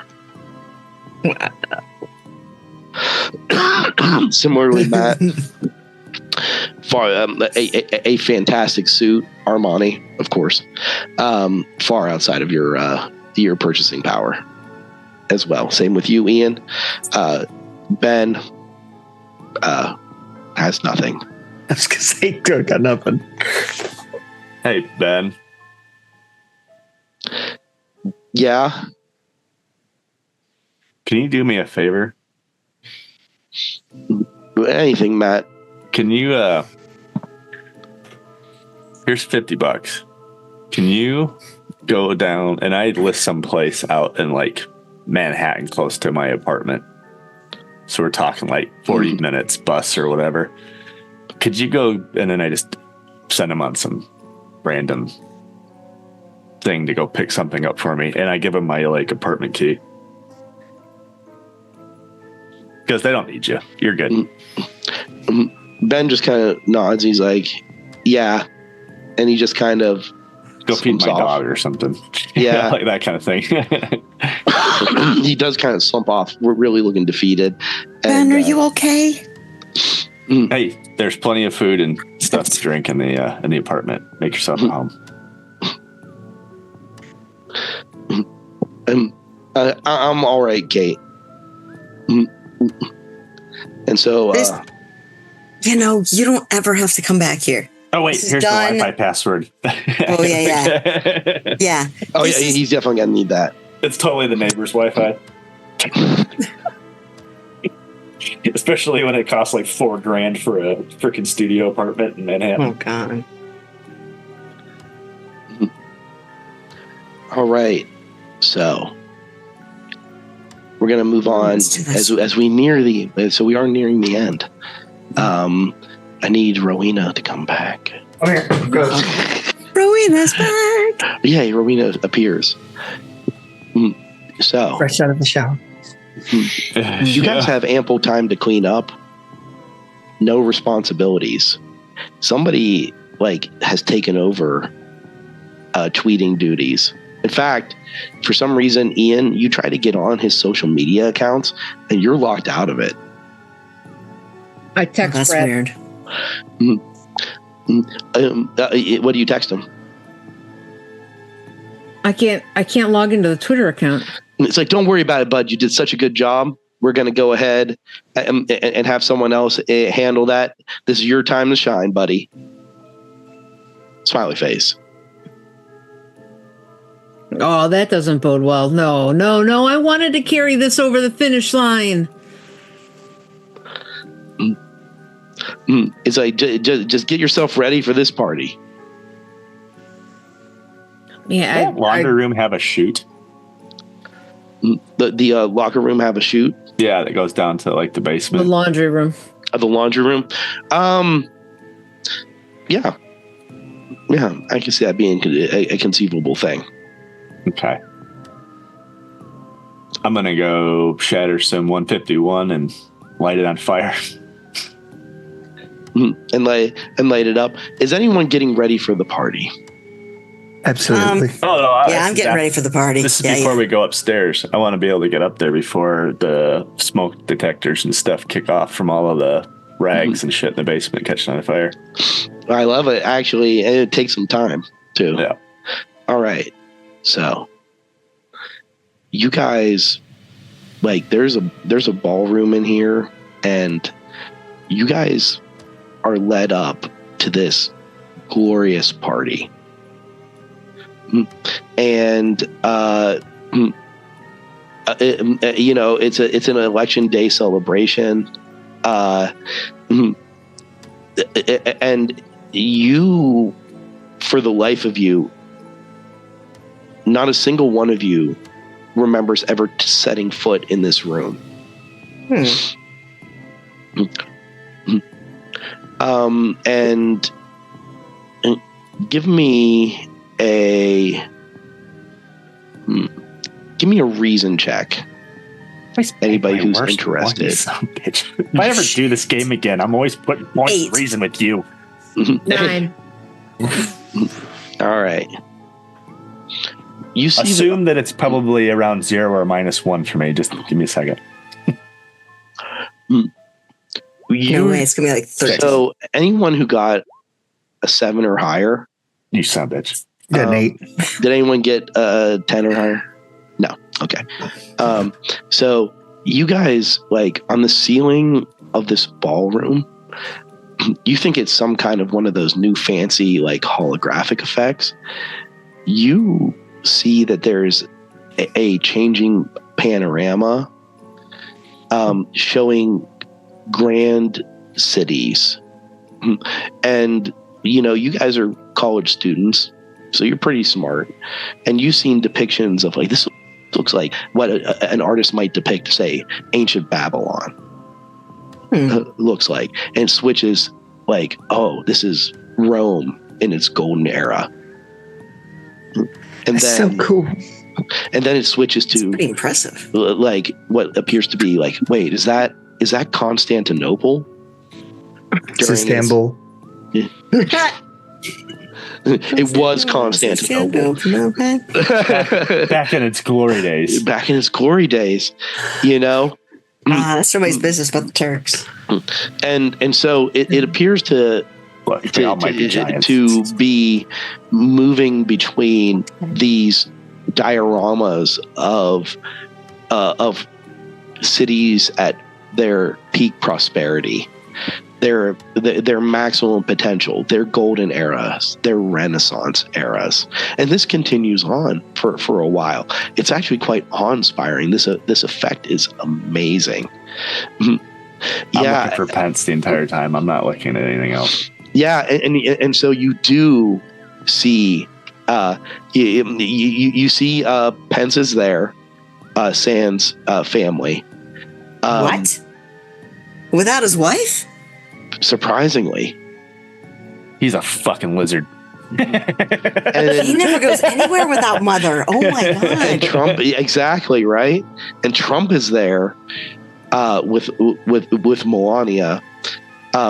Eric and Ivanka are nowhere to be seen for whatever reason, and they have a pretty grand kind of banquet like setup up there. Some of your co-workers that you've had interactions with who run different parts, you're offered champagne immediately when you come in. An actual like butler comes in and everything. So you guys actually, because Rowena kind of called it, but like there are some celebrities here. As you look around, you see like there's Roseanne Barr is there, straight up. Alex Jones, Tucker Carlson's there. Clint Eastwood is there. Jeffrey Epstein, Gary Busey, Elon Musk, and Diddy is there as well. And there is like and a couple other celebrities Scott Baio, Tim yes. Allen, Kanye West. And you see as well that there are movers and shakers of Wall Street that are hobnobbing together. You don't see Warren Buffett there because he's actually a Democrat. But you do. I mean, you see some major players in Wall Street if you guys follow this. And there you are, just around all of them. Brad just kind of says, "This is your time. Network, make connections. Your future lies out before you." It's like you're part of the in crowd now. Thank you, Brad.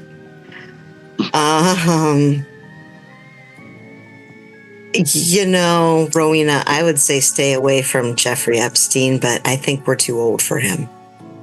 So we're fine. 2016. I think everybody knows that at this point. Yeah. I mean, he only had that one little thing, and he bounced right back from it back in 2008. Yeah. He didn't bounce right back. Not like Danny did. But, I mean, he didn't get into his big trouble till 2018. Yeah. I mean, the rumors going around. It's like, it's just, you need to be smart. Yeah. He might be a little bit of a pariah right now. Let's be fair. Yeah. But that's okay. I don't even know who to talk to. I'm going to go try to talk to the Wall Street banker guys. All right, you're going to try to move your way in with the Wall Street banker guys. Mm-hmm. All right. Especially if I can find one of them that has an accent. Oh. So you find that there is there is an expat guy from the UK, Wall Street guy, and he connects with you, and he actually seems to know you. Not know you, but know your reputation. He sees me. He sees me. And so he's got his eye on you. Just the one. I've got my eye on him too. and he does say, the rumor is that you don't really want to stay in America, but you could find vast wealth, vast influence here. I wouldn't go back for anything. Well, if I had a reason to stay.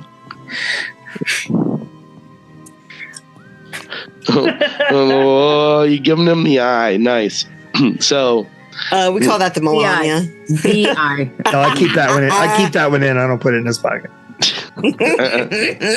Is your phone number tattooed on your glass eye, or? Well, yeah. If I lose it, in case I leave it somewhere, it can get returned. All right. So Rowena drifts over towards the Wall Street folks. Kate, who are you moving towards? Ah, shit. I really should go to some of the financiers and stuff, just because I got 11 on my charisma check. Yeah, so I can network with them. So I will find someone that I would recognize from a Wharton alum or something like that. Mm-hmm. And so you find a PhD. A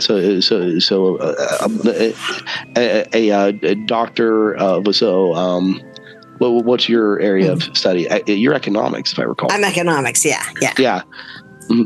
So you actually end up surprisingly falling in with a lot of economics folks, and there is one of them who says to you, "Have you ever considered? I do have a graduate assistantship at Yale." Oh, that's very exciting. I'm only a junior, but I would be very interested in keeping that in mind. He waves his hand. It's like it will be waiting for you whenever you finish. If you're willing to go the distance. Could I do an intuition check? Yes. To see if it's like is this real or is this budgie? I only got a 6, so I don't actually know really anything anyway. Like, is he being genuine in actual talent, or is this, hey cutie, you can be my grad assistant anytime, like that sort of thing? But it's a 6, so I don't know. Well, okay. So even with the 6, what I'll tell you is he's not seemingly being demeaning, because like you've had, unfortunately, the experience of being placated by men who want to just have sex with you or want to use you for your body. So you get the sense that his offer is contingent on something, but you do not get the sense that he desires you in a sexual fashion. So it's odd. And that's basically the best you can figure off the top of your head. Because it is it's odd, because I mean, your first sense is, wow, just another dirty old man. And you're used to some men just being like dismissive. They're like, oh, you don't have the value. And anyway. And so for him, it's like there's something he wants from you, but he's not making it clear. Okay. I would like to say that Ian is really concerned that something untoward is going to happen to other people in this group, because of the way Brad was talking and what happened with Danielle. And so he is going to be since he's off of Twitter duty, he's going to be hanging out next to near the people he considers vulnerable, which is not Matt. Probably going to be Kate and Rowena. And Ben's not here, so it's not going to be Ben.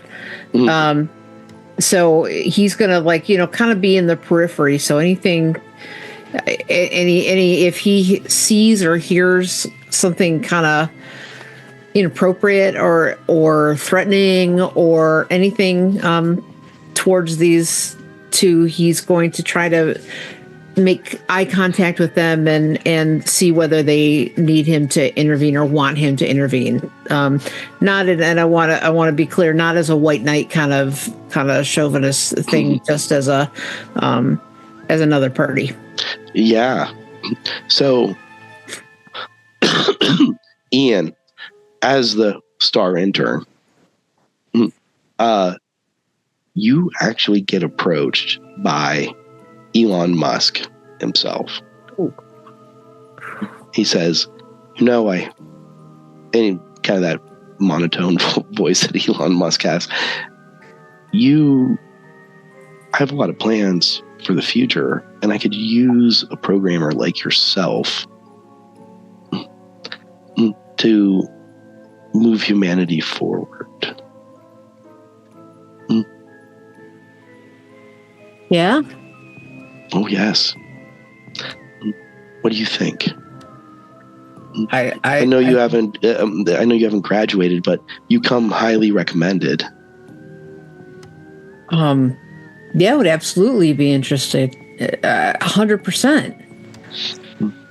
Once the selection's over, and you're done with this campaign, we can talk about a position. What do you think? SpaceX, Tesla. It's my dream to work at SpaceX on that project.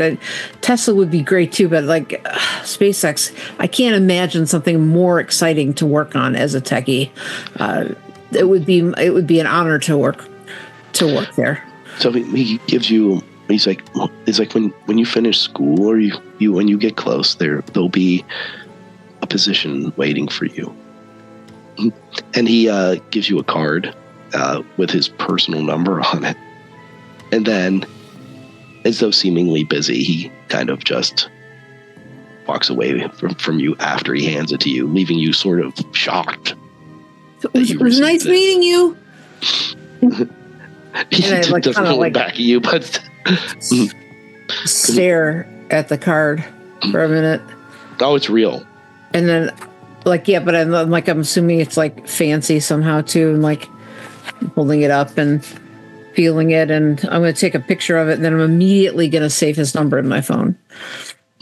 Immediately. So, Matt, you notice the first thing that happens is your friends kind of drift apart from you. And you're standing there thinking like, and you and Pence make brief eye contact with each other from across the room. From his side, it'd be brief. I'm just staring at him. Okay. Just deadpan, though. Not like the 1,000-yard stare. Just no emotionless staring. And you get the sense that, so give me a soul check. Always. You just look at the character sheet every time, don't you? I don't even know what's on your character sheet.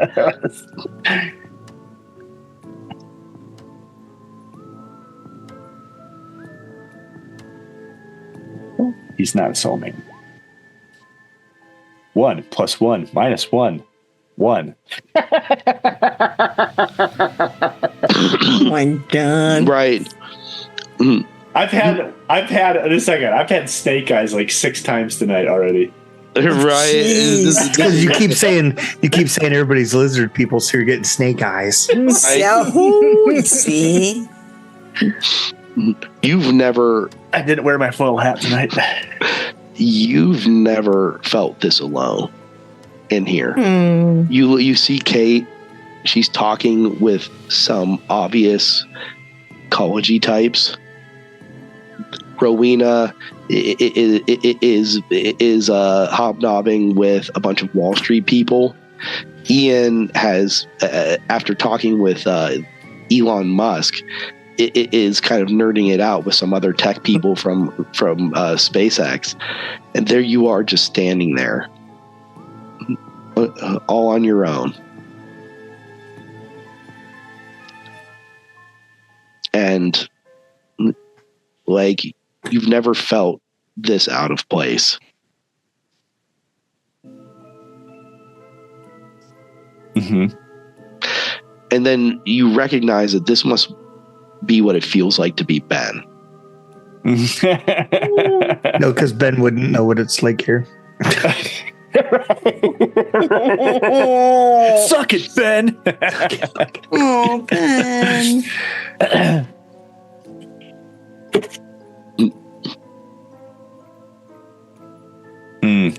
I might snap out of it, like shake and maybe grab a drink, but something stronger,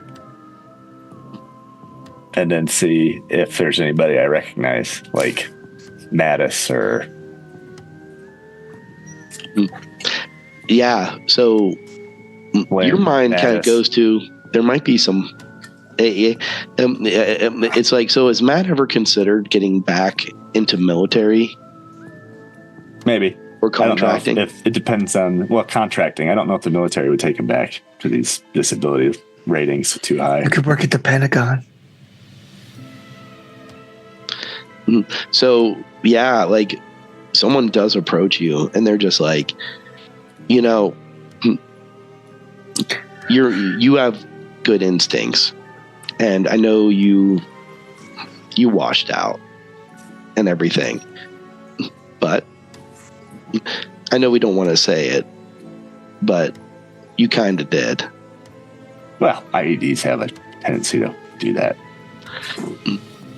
What do you? But who is this? Do I recognize who they are? So Brent doesn't know a lot of military stuff. Okay. So. That's why I asked. That's why I said Mattis. You said Mattis. Is Mattis a general? Mattis was the general for special forces for most of the mid 2000s. Oh, that's awesome. All right. Yeah. We're going to say it's somebody like around that kind of level. Colin Powell. Ooh. Wait, We've Poland. been there? will that be Democrat? Colin Powell did Powell? both. He was No. on both sides. Who's Yeah, on he both started sides? as a Democrat and then lost his mind. I'm not sure if he'd be in this party, though. He might be. He's pretty retired by this point. Yeah, that's what I thought. Okay, so that being said. Yeah, General was there. And right, General it's like there's going to be a position for you when this is all over, but it's like, are you going to be able to make the hard decision? Do the hard thing, son. I'll turn and probably recognize him and be like, "Sir." It's good to see you again. It's been a long time. I'm on board, but Pence is mine at re-election. He smiles and nods, and he says, "You'll understand soon enough." And he claps you on the shoulder and says, "I know you do the right thing."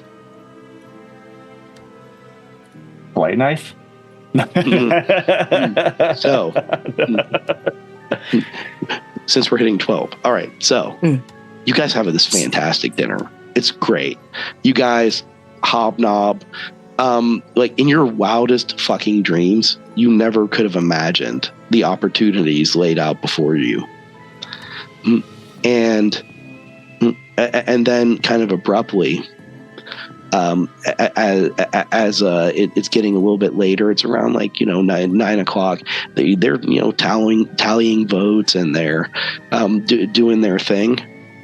The party kind of like starts to die down, and people go back to their rooms in Trump Tower that have been prepared for them.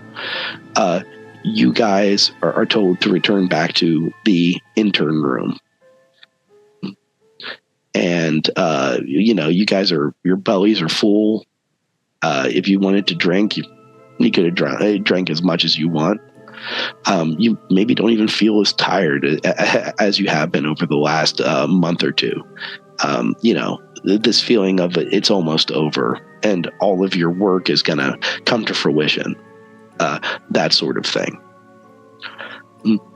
So you get into the elevator all together, and one of the first things you notice is your ears pop one by one, almost like you're in an airplane and it's you're gaining altitude.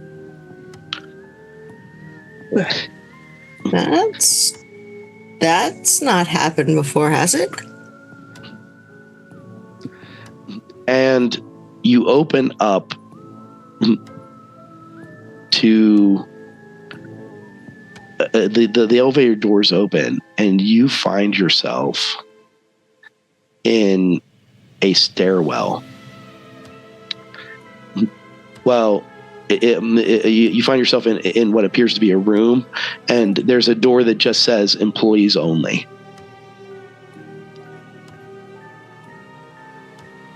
Have we ever seen this before? No. Have you ever walked with the devil in the pale moonlight?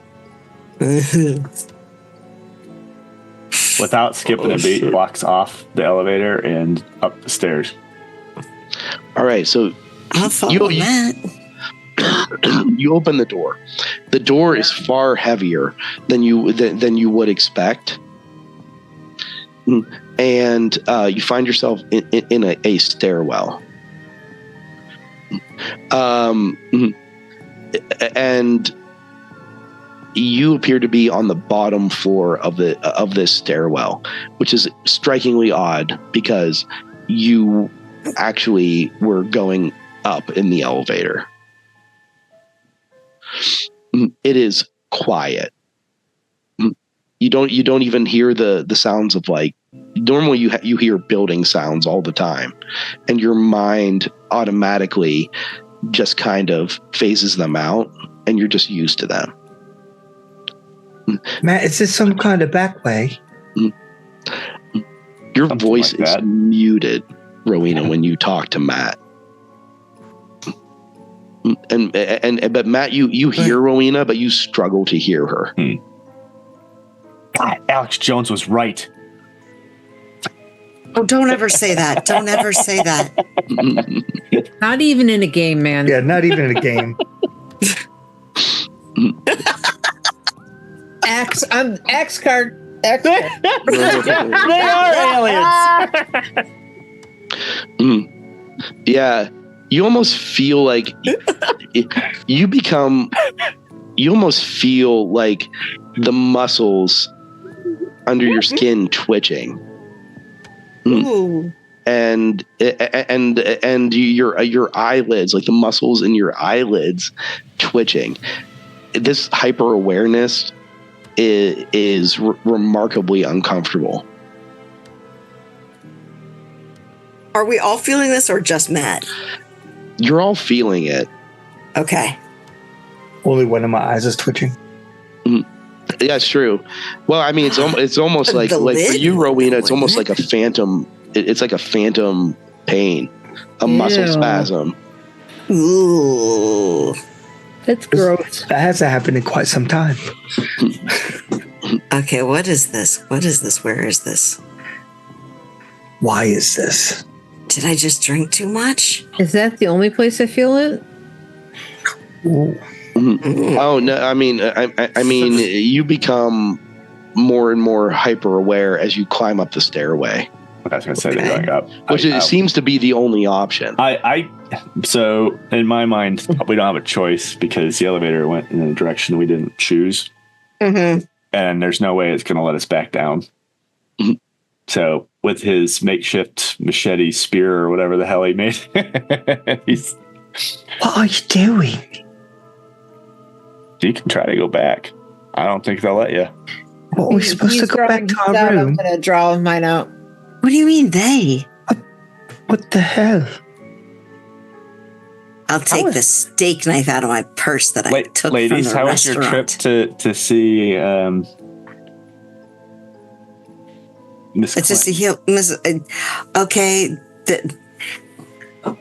Okay, they have an intern named Randy. Was it just as fun? Okay, it was something weird happened. I know that you saw what I saw when we looked at Trump and Pence. Did you see the same thing with Hillary?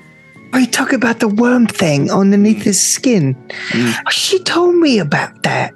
But we didn't see that on her. It was like this weird, like, shadow thing that, like, doubled in size. And It's quite ominous.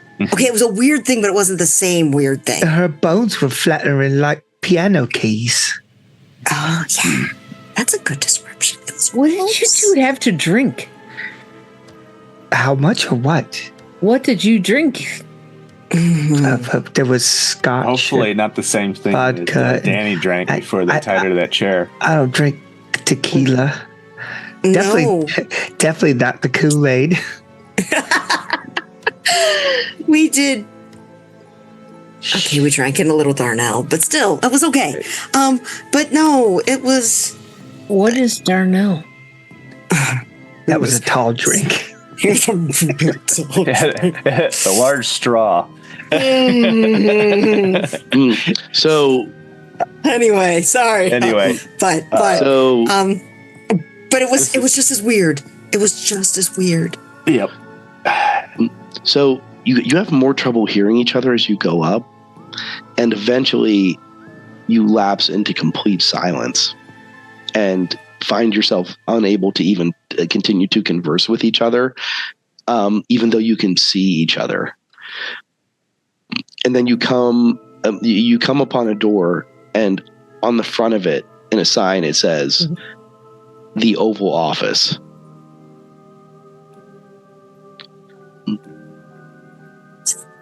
I look at the other interns. So as Matt pushes open the door, immediately all the sound comes back, and you guys can clearly hear each other.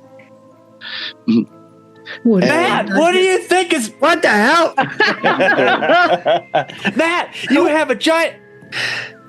I got my shiv. So, That looks more like a wagon now. as you look in, you see Trump is sitting behind a desk. Sorry, wrong room. This is a actual complete but incredibly ornate version of the Oval Office. Is everything gilded? Gold. Golden. And there's a couple notable things. So, standing in front of the desk, his arms crossed, same kind of completely neutral look, is Mike Pence. Standing next to Trump is Melania with a rather sad look on her face. Now, Yes, she's standing next to Trump. off in the distance, there is quite literally a kaleidoscope window, almost like diorama, except this is not holographic at all. It looks startlingly real. And you see ancient Babylon, Rome, all of these ancient civilizations. Everything that was on the display. ceiling. Yes. Okay. As though you were in the Oval Office and you could reach out and touch them by just opening the window, and you would see the sights and sounds of ancient Babylon or Rome at its prime. And it's dazzling to the eyes. The room is almost like glaringly brightly lit. And most notable in the room, because it is larger than the normal Oval Office, appears to be, you would estimate it's about a 20-foot tall golden elephant. And it fills an entire section of the room, and you can see that there is a hatch in the side of it. Like Trojan horse sort of thing? No, like... I'm sorry. It wouldn't be actually like 20 foot tall. It'd be like 14 feet tall or something like that, or like 10. It's a Trojan elephant. Or it's a brass bull. Brass bull. I don't know what a brass bull is. What was a brass bull? When they put you inside and then light a fire underneath it. Oh, like a teapot. So Yeah. Trump stands up and he's like, I'm just so happy to offer you this tremendous opportunity. It's like, but I'm gonna need one of you guys to sacrifice yourselves. No, excuse me. And this time, like, he looks bloated, like his skin is stretched too tight, like it's about to tear. And you swear that you see a centipede kind of like come out from a corner of his eye. How And it drifts down onto the floor. how far are we from them? Oh, you guys are you guys are a mere 10 feet, but Pence is standing there. Yeah. Mhm. I don't give a shit about Trump. Mhm. Oh, okay. And I pull my fan blade machete and go after Pence. Are you going to put Pence in the bull? I want my the sister back, you elephant? son of a bitch. Or my cousin or whatever. All right, give me a violence check. I'm sacrificing myself for you guys. No. I mean, ooh, no, don't. I mean, yes, I actually do, but 9. All right, 9. Better than 2. So you actually, like, you take your sharpened fan blade and it hits the corner of his like suit, and and you start to shear in, and his response is like he very like almost like slowly just grabs the edge of it and holds it, and he just says, "I'm gonna need you to calm down now, Matt." And he's gonna just push you back across the room and into the other interns with his left hand, and you fly as though you got hit by like a silverback gorilla. I'm gonna throw. I want to throw my glass shiv at him. Violence, yeah.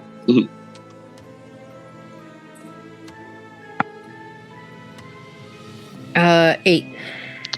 8. Okay, it actually does. It strikes true, and it hits him in the chest. And you see the look on his face does not seem to change. And he just says, "I'm disappointed in both of you. I thought that you had more composure than this." Oh, eat shit. Well, it my cousin. So. Yeah, You hurt Danielle. Mhm. All Wait, he hurt Danielle? What do you want me to do? What, You want me he to go got get the Danielle? bull? I'm gonna go get the elephant, right? Matt, what are you doing? So I'm just gonna. Is this what you want? All right. No. So No, Matt, you can't. so Trump says, "Well, that was easy. I didn't expect you to choose it that quickly."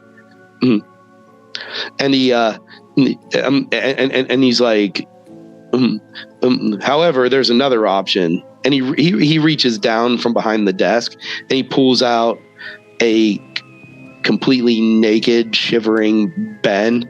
His lips are sewed together with what looks like shoestring.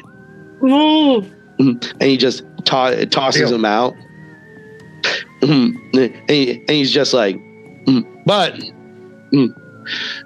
if that's what you want, then go ahead." How many people are in here besides us? Just Trump and Pence? Yes, yeah. And Melania. Trump, Melania. Pence, Melania. Pence extracts the both weapons from his body, and you see what appears to be sand. Seems to slowly dribble down and then stop instead of blood. Well, that's new. That's different. Pence says, if you're willing to join your cousin, then strip down and get into the golden elephant.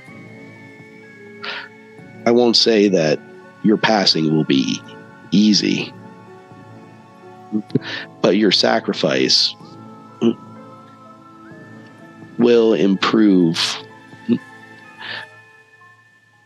the prospects for everyone. So what in happens to the America. rest of us? The rest of them. Is this another Make America Great Again line? What the hell is all of this? What is this? What We're not happens doing to anything that? until we get some answers. Trump just says, it's like, all right, you're not going to believe it. But let's just put it this way. In order to seal the pacts between eons old god beings, to bring a new age to the U.S. and to make it great again. It's like, I need one of you to pick amongst yourselves, sacrifice your lives for your country. Why? Why not? Pence says. How will it help? It's beyond your ability to understand. Well, how long do you have? You're unraveling. How long do you have? And Pence just kind of looks at you and he says, "It's not for me. It's for everyone. Someone must make the sacrifice." Why don't you? Trump kind of laughs at that. He's just like, "We're not like you." And at that, you see literally a centipede kind of like burst from his neck. And You need an actual human or someone who's kind of innocent? Does Danny look pretty bad? Who? Danny. Danny's not here. No, not Danny. Ben. Ben. Oh, sorry. Ben. His mouth is sewn shut with shoestring. Yeah. What else is wrong with him? He's naked. He looks like he's bruised, but otherwise unharmed. Well, minus the shoestring through it. Yes. Yeah. Where's Brad? Brad is the person that we should sacrifice. If you want to sacrifice somebody, Brad. Speaking of, actually, so Brad does show up. He enters from a side door, and it's just like, "Sorry, guys, I've been in on it all along." Surprise. No shit, Sherlock. You know what, Brad? You're an asshole. I'm just going to say it right to your face now. I'm not going to be nice about it and pretend you're just a fucking asshole. Hold on. Sorry. Brad. Hey, it's not my fault you all sold each other out. What do you mean we sold each other out? How did we do this? I'm gonna go. It's like, didn't take much for you and Rowena to shirk your responsibilities and live the good life instead of doing the internship thing, or run over those protesters. We did not run over those protesters. You told the chauffeur to go ahead and put the pedal to the metal. I mean, you are at least somewhat responsible. Hold on, I want to test His drivers are terrible. Test it, Matt. Test it. And this is, it's like, listen, you guys did what you had to do because self-interest is king. I got another 9 to punch him. To punch Brad? Yeah. Oh, good. Brad does react, and he kind of just like he holds his nose. And he's like, "Oh, you fucking dick!" Oh, fucking perfect. I pick him up and throw him in the elephant. Oh, he'll let us. How can I help? I'll open the door. So you kind of push him towards the elephant, and Pence just shakes his head. Has to be one of you. Oh, shut the hell up, Pence. It's going to happen. It has to be one of you. What happens if it doesn't one of us? What if we don't do it? It's like, I can't go. Another 9 to kick him in the balls. Brad. Yeah. It turns out Brad can't fight. And that's fine. So you kick him in the nuts, and he just crumples like a rag doll. Pence does answer your question, however. He says, "Consider this. You all put in your blood, sweat, tears, your emotions, your sadness, your vulnerability, your hatred for this campaign, your love for this campaign. And you did it without any sort of monetary gain. And now we are willing to offer you the world. Your wildest dreams, and all you have to do is choose one of you to be sacrificed." It's going to be none of us because we don't want whatever this is to continue. We're not going to help you. You know what? I didn't even vote for you. I'm not going to sacrifice myself so your world can come into play. Fuck you both. No.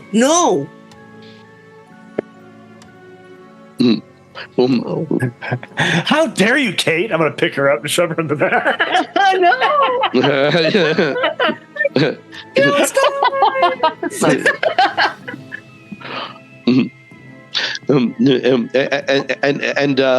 And Trump is like, all right, I'm willing to sweeten the pot a little bit. How about you guys can do whatever you want to Brad if you just also sacrifice one of you guys.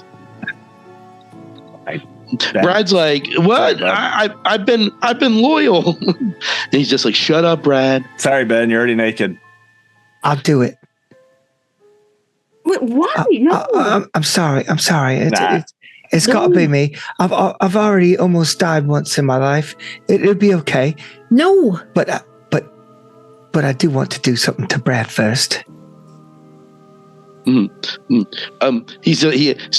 like bleeding on the ground, and of course holding his knife. He's like, why do you guys hate me so much? I've been really supportive of you. I'm afraid we don't have enough time to list all the reasons we hate you. You're just a fucking cunt. But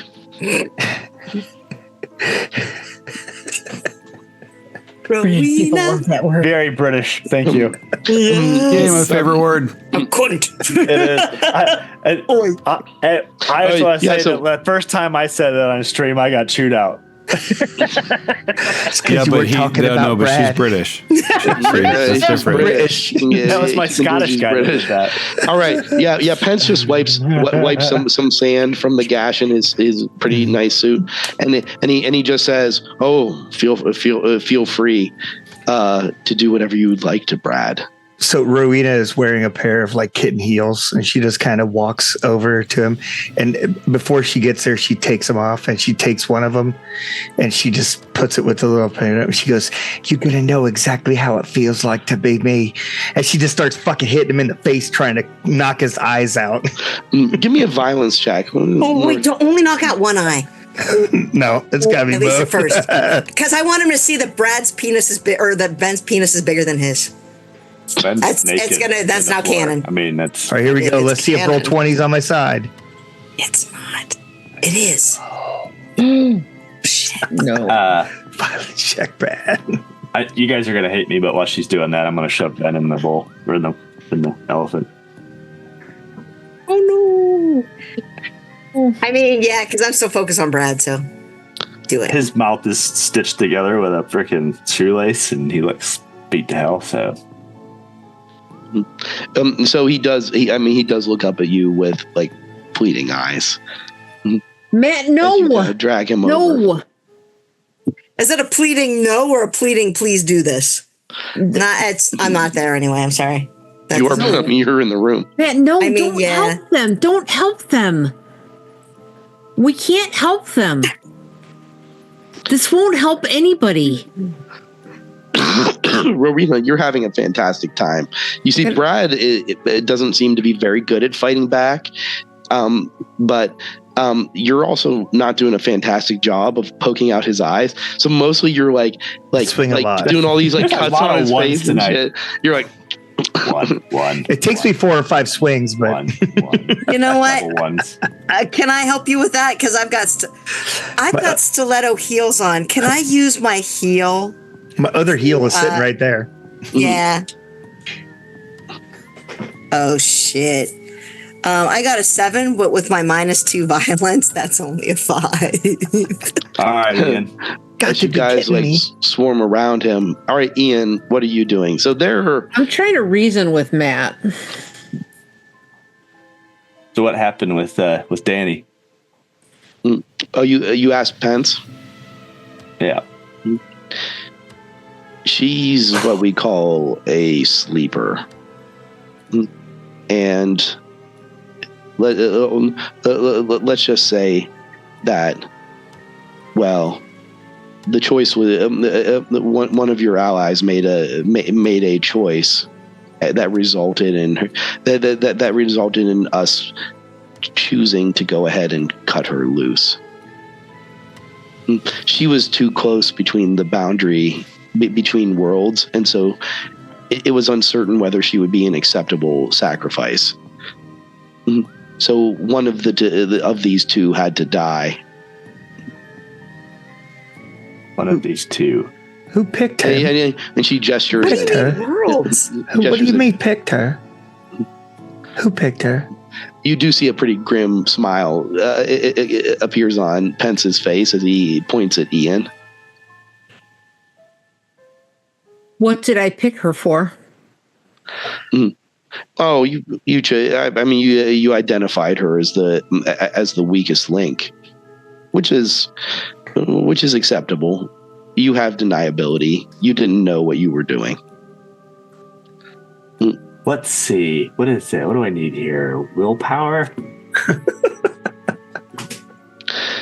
You still dragging Ben towards? No, the as soon as elephant? he said Ian, I probably stopped. No. I'm trying to get you to stop dragging Ben over there, so I'm right there. Did I have any success with putting out Oh yeah, Brad's eyes with the 7? absolutely. I mean, with you and Kate double teaming this thing, I'm not even gonna make you guys roll. That's our second double team of the day. I'm gonna go with Brad. This time we're both on the same side. I'm gonna go with Brad is probably in a significant state of shock and so forth. Awe. Yeah. Shock and not so much awe. Significant suffering. Aw. Shocking. Trump is like, Trump is just like, I'm glad you enjoyed that. So I need someone to get in to the elephant. Well, if I'm done putting out Brad's eyes, I guess I'm going to do that. No. Right, I don't do that. go over and I try to block the opening of the elephant. Matt, what are If you you doing? do this, they win. Right. The terrorists win. When but- it'll continue. But you'll They'll hurt more live. people. You'll live. We'll live in a world of Trump. Who wants that? It's okay. It's not okay. They're going to keep doing this. In addition to all the shit that they're doing politically. Trump just says, I personally vote for her. And he points at Kate. She's a nasty woman. They are literal Terrible woman. monsters. They are Yes. literal monsters. Yes. Don't let the monsters win. Melania, how can you go along with this? How could you do that? She looks rather sad. And as you've noticed, she's stayed quiet. And she and she just says and she just kind of shakes her head and says,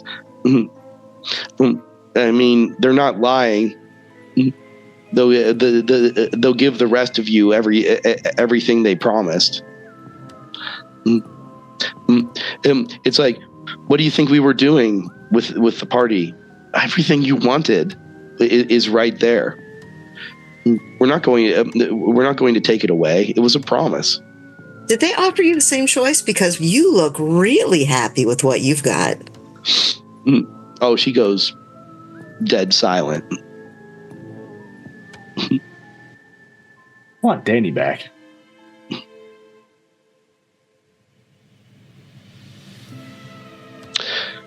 I'm gonna punch Ian in the stomach and then crawl in.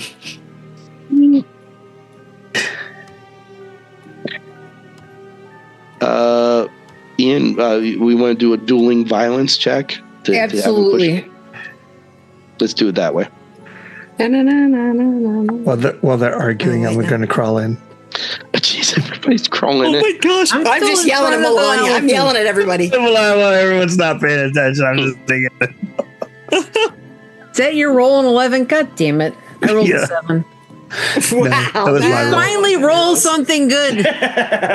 It's against me. Well, Tara, to be fair, I was contemplating doing that or just punching you and then shoving you in because you gave up Danny. But that's All right, so I'll let you sleep with Give the up PTSD. Ian, what did you get? I had a 7. Okay, and Matt, what did you get? 11. 11. Okay, so here's what's interesting. So here's the way it breaks down. So, Matt, you gut punch Ian, knock the wind out of him. Rowena, while this is happening, because Ian was blocking the fucking hatch, you open the hatch. Here's my reflexes roll. Yes, perfect. 5. 5. All right. I mean, you got it open, and you're making to crawl inside, and then we'll go to another round. Sorry, but we're going to do it by rounds. Kate, what would you want to do? Like, because you're basically. I think I'm still yelling at Melania, and so I don't even realize that this necessarily is going on behind me. Mm-hmm. Until I guess maybe I guess the new round I will notice something because I'm trying to make her feel it. All right, how about this? Let's do something useful on your round. So let's say charisma. Okay. You're trying to convince Melania to help in some way. 11. That's very good. Mm-hmm. So, she, you see that she gestures with a finger towards the American flag. It's very large on the right wall. Okay. And she makes very meaningful eye contact with you. Is it like just a flag on the wall, or is it like against the wall and it's a flagpole with a big speary thing at the end? No, it is a big flag on the wall.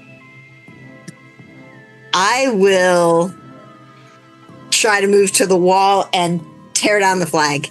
From the window to the All right. On the mountain to That's the my prairie. usefulness. All right. So sweat just down. All right. So we'll say that was your first thing. Oh, okay. Oh shoot! Sorry. Oh I don't think I did. Oh, Sorry, no. I just messed stuff up. I was That's messing not around. Okay, here I am. Sorry. Dropped your camera. No, I actually hit my mouse and it was like hovering over the video. All right. So I'm here. So we'll say that's the beginning of. So we're going round 2. Rowena, you're trying to climb in. I got a 7 for the second round. For like just a reflex your second round. Yeah, reflex. Okay. Matt, what are you doing? Yanking her out. Okay. Ian, what are you doing? Also trying to yank her out. Oh, geez. Okay. I don't want anybody in there. Opposed reflex. Yeah, let's do that. Like the schoolyard thing. I got grabbing her by the back of the shirt and swinging it in. Oh, I got a 9. I got a 9 to avoid you. You got it. So I have to roll reflex? Is that what I'm doing? Yeah.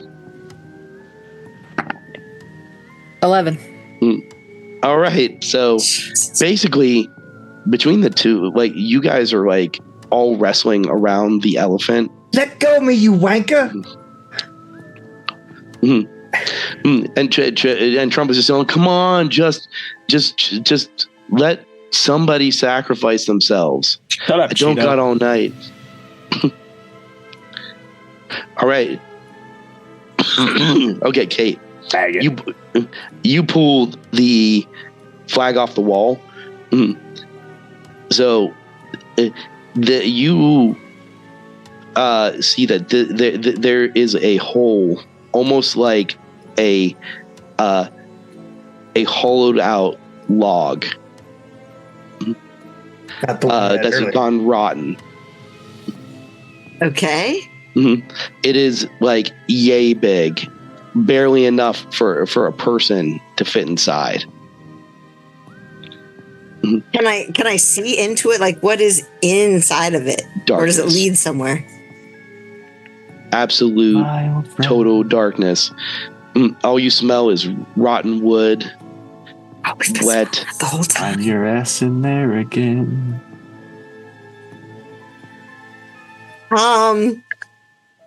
Oh crap! I'm like, what do I do with this? Have someone help me? Penn says, "Don't get." He says, he just says, "You don't want to go there." I don't. Your path, but your path belongs with us, Kate. Can I Oh my God. I don't know what I want to do with this. How far is Pence away from me? He's like 30 feet away from you. Ah, shit. Because I was trying to think like, oh, okay, can I throw the flag over somebody and try to push them in? Or do I just throw the flag in there? Like, hey, here's your America. You're pretty far away. You're pretty far away from the elephant, to be honest with you. Uh-huh. It's like... And I'm seeing them fight, and like, why does she want this flag? What's back there? I don't want to go there, so maybe I do want to go there. Does it smell... Sorry, where have I smelled? Have I smelled the smell anywhere besides Hillary's headquarters? No.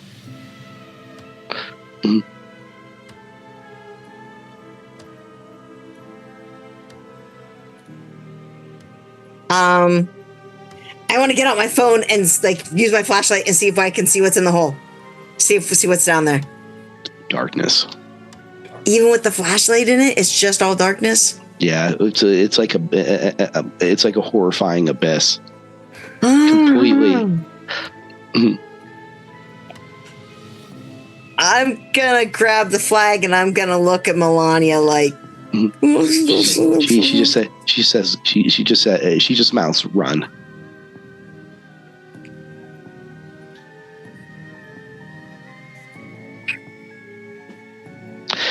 I guess I'll run. All right, I am going to say that I am going to say that you did take you took a lot of time thinking about it, and you yeah. So that's no. I'm still thinking, yeah. Okay. All right. So it appears that your friends have had enough. So Pence starts to stalk over to you, Kate. And he's like, I told you belong to us. He says in a very kind of gravelly, dead kind of voice, as he approaches you, taking very long mechanical strides. Trump, on the other hand, comes to you, and he's just like, all right, I'm gonna go ahead and resolve this. and he basically walks over and he starts to do a very quick kind of like, you can tell he's doing eeny, meeny, miny, mo in his head about which of you is going into the elephant. He's like, if you can't figure it out, I'll make the decision. Don't worry. It's going to be the best decision. So what do you guys want to do this turn? So the four of you are wrestling around it. Ben's on the ground, basically kind of like semi-incapacitated. And you guys are all kind of fighting over and around the hatch. My goal is still to protect the hatch and to keep any of us from going into it. My goal is still to try to get in the hatch. All right, Matt, you still trying to get in the hatch? No, Pence walked away from the shiv and the blade. I'm gonna go back over those. Actually, you said Pence is walking over to Kate. Yeah. Yep. Yeah. So I'm gonna go jump on his back. I'm trying to scoop up the blade and the shiv and go after, and then be like, "What is that?" Talking about the wooden butthole on the wall. All right, so, Melania, what is that? Is it the next round? It is. Because what I want to do is let Pence get close to me. I want to try to like wrap the flag around him and jump back into this hole and try to pull Pence in with me. Okay, that's quite interesting. I don't know if it'll work, but he doesn't want us. It doesn't seem like he wants me to go in there, so we should both go in there. All right, so he's going to go ahead, and so I rolled a violence check for him. I got a 9. I got a 4.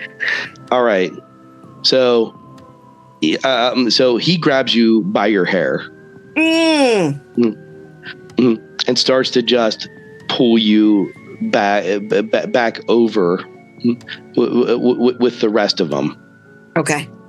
And I'm just gonna be shouting like, "Send it! Like, push him down that way!" All right. So everybody else's thing was Ian. What did you do again, Ian? I just want to make sure I'm keeping track. I'm still guarding the elephant. I was trying to prevent Rowena from getting in there, and now I'm continuing to block the entrance. So Trump says, "Oh, it makes it so much easier," and he basically picks up Ben like a cat from the scruff of the neck. Digging his fingers in, you see blood like runs down, and he just goes like, "Come out of the way," gesturing for you to move out of the way. I do not.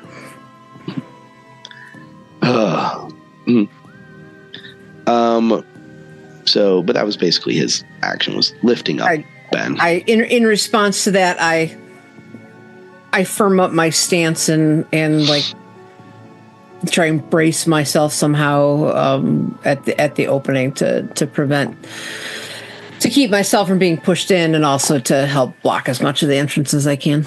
All right. Give me a fort. I like that idea. A nice fort save to kind of like you're bracing yourself for what's to come. Okay, gotcha. Just remember that number. I don't want to. All right. Number. All right, Matt, you. And then Rowena, your turn after Matt.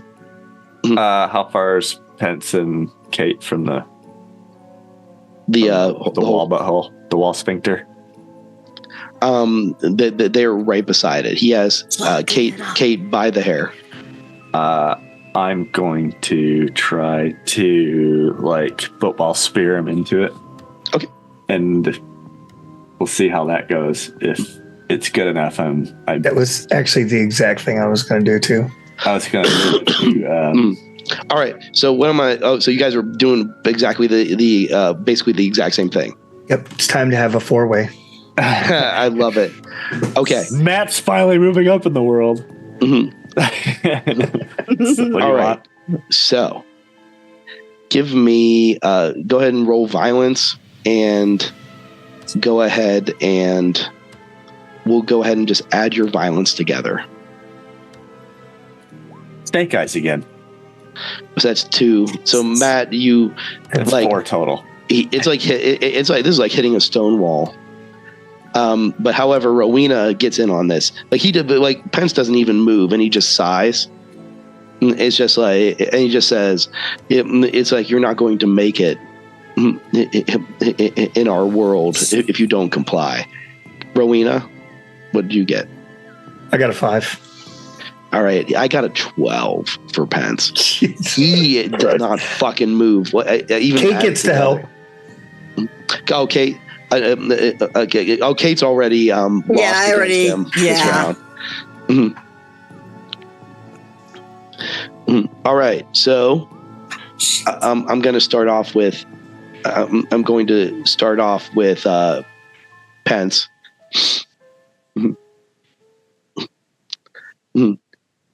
And you kind of lucked out. All right. I want you to roll me a fort save, Kate. It's 10. All right.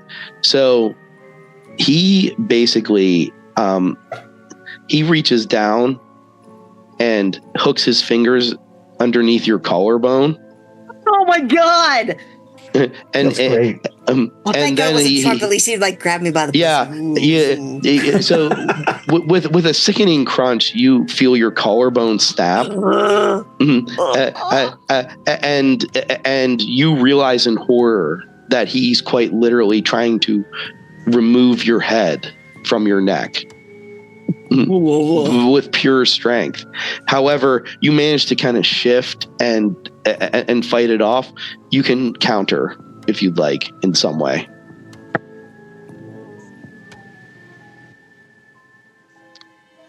want to. Nothing works with him. I want to. That goddamn flag. I want to try to rake my fingers, like my fingernails, like up into his nose and pull down. Or I guess like pull out, maybe. I like it. Violence.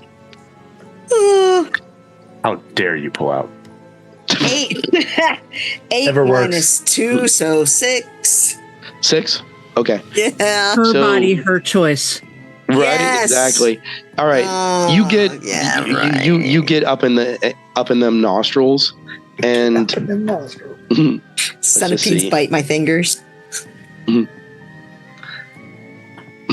wow, you realize that the inside, like you feel that there is fleshy nose hole.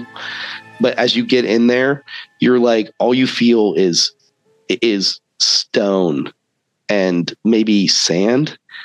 And you see, as you pull your fingers away, you just see a little bit of sand dribbles out.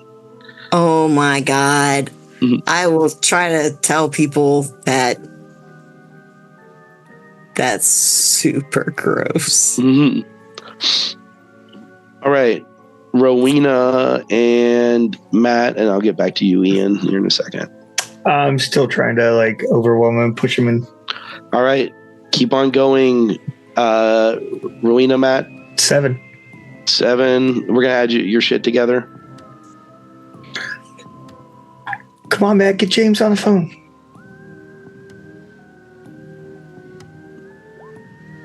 Oh! What did you get? What did you get? So what is it? He got a 14! Perfect. Max roll! My God, you are saving that up. I'm proud to be an American. So you guys. my God. 5, motherfucker. Sorry, I had to go and look at it too. Like, good day. All right. So Okay. I do have a number in my head. Let go of Kate. Is it 24 or 22? I don't even care if he lets go of me, just as long as he goes in that damn hole. Oh, that sounds So so yes, good. you actually do manage to push him. Me hack him with the blade as I shove him in. Take his arm off. He's So all stone. So you manage to push him into the hole, and as soon as he's a very like short distance into the hole, and you think that he's going to be able to pull himself back out, you see these tendrils, basically vines, like rotten vines. They reach grab out, him by the grab pussy. him. Yes. and pull him in. It pulls him in so violently it breaks him in half, and you see that his insides. However, there's one problem. It was the best. I can go in with best him too time. because I don't even care. It was as a long great as that thing is decision. gone. It was the best decision made. Give me a fort save. 7. Okay. All of us? So, I'm gonna follow it up with a reflex save as well. Okay. 9. Okay. So, you don't. You also get pulled into the hole as well, and you disappear into it. Can I grab her legs? No, you committed all your energy towards pushing Pence in. That's okay. All right, Ian. I Give got me- to be with Darnell.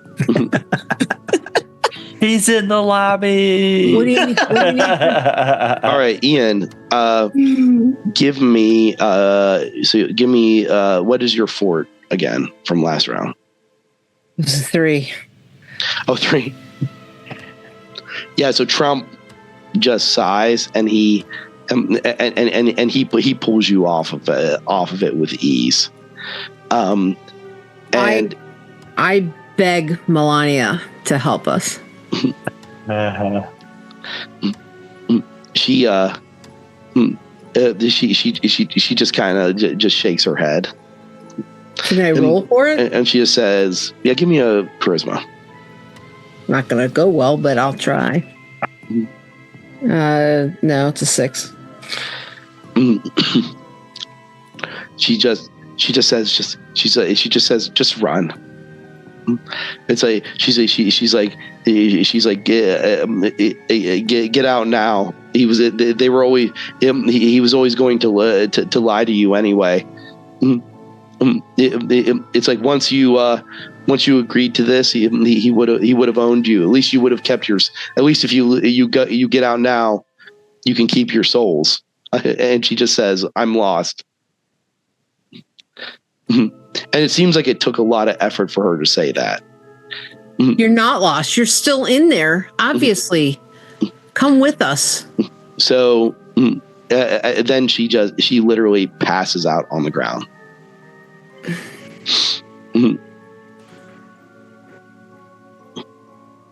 You guys, let's run.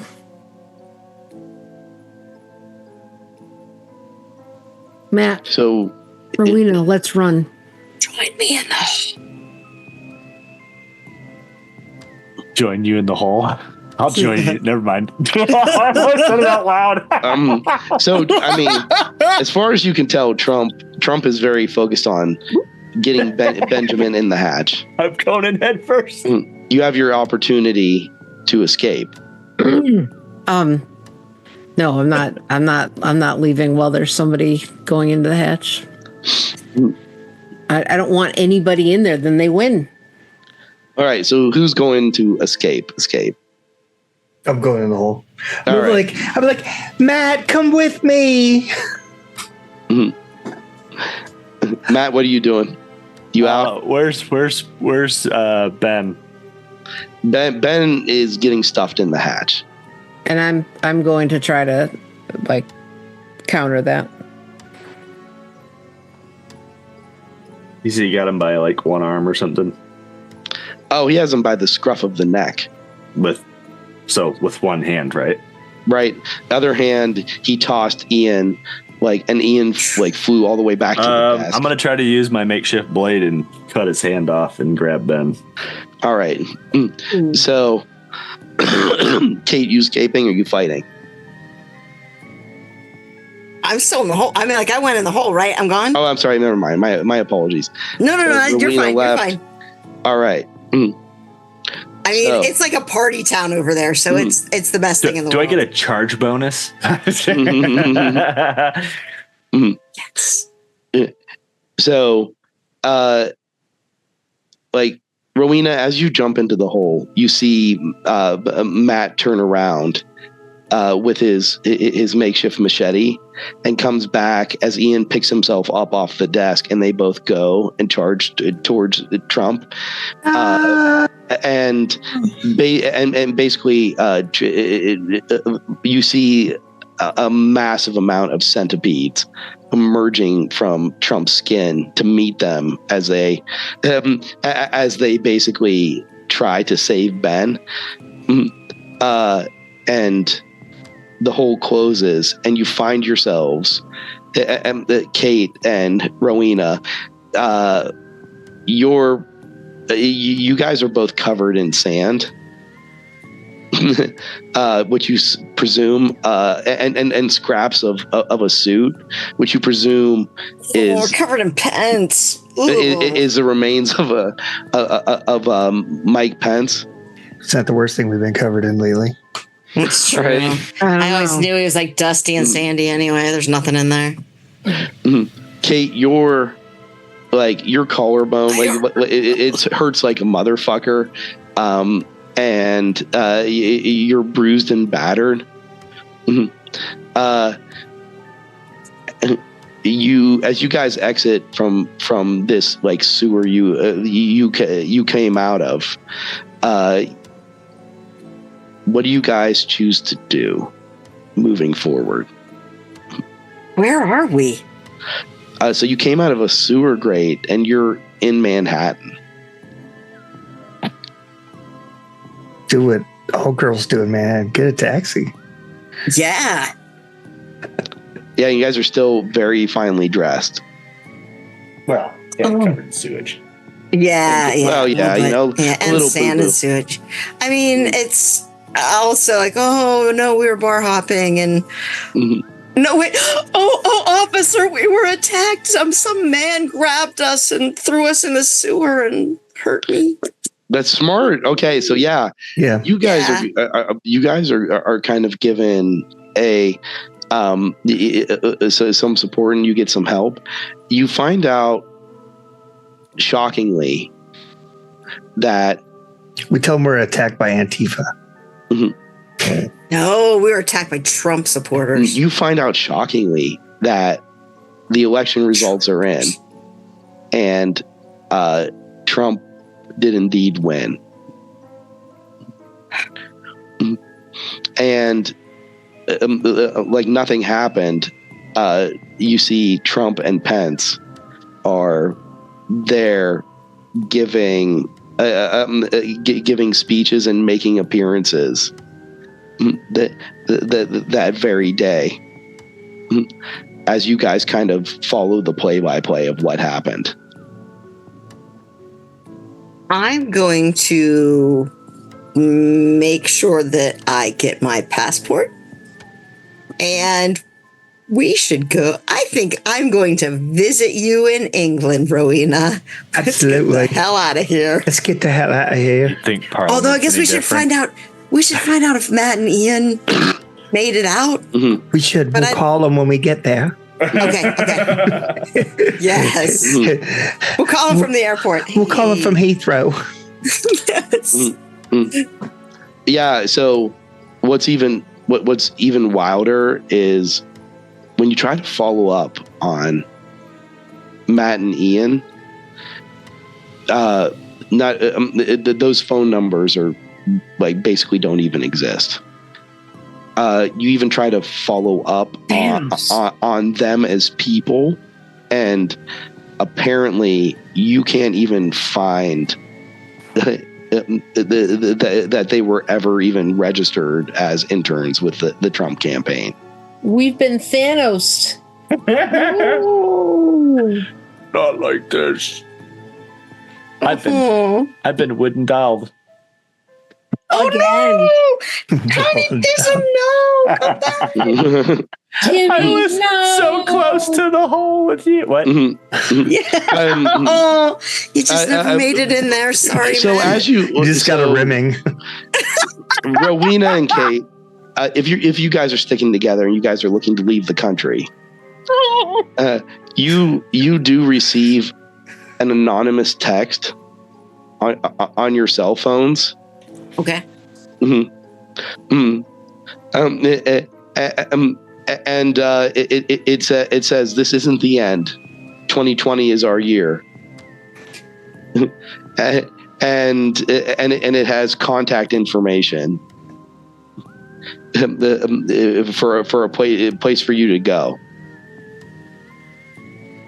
Okay. Do you want to do it? No. Rowena's had enough of American politics. Rowena's like, fuck this shit, I'm out. I think I'm willing to change my citizenship. Mhm. I'm willing to go someplace else. You think the British Parliament's any better? I mean, that's a place to start. And then we Different kind can of alien. And with that, else. that is the end of the Rocket's Red Glare. Oh my heavily adapted gosh. and changed at the ending. I have a propensity to die in campaigns. It's fun. You just do. You had a propensity. I did. Oh, I'm glad you caught on to that one, buddy. Oh my God. For being pro-Pence is what got us into this mess. Yeah, really. Holy cow. That Ladies? was really good, Brent, and Oh, thank also you. really awful. That was nuts. It Oh was my awful. God. This is pretty It was, absurd. it was a little PTSD to play this. Especially the second round, yeah. I wasn't far off though when I said that we'd be here until 1:30. You are Yeah. You were Yeah, not you really far off. was, You were yeah. not Yeah, far time off. management. Yeah. You're absolutely No, right. I'm so glad your voice held up, though. I mean, as much as Barely. it's Yeah, still there. you know, I was definitely losing it after a while. Oh. All that Brad pole smoking you've been doing. All right. Right. So I'm going to take this opportunity to hit the button and take us offline. Thank you guys for watching both of these episodes. Thanks, everybody. Out here on Twitch and or YouTube. Thanks so much. We appreciate your business.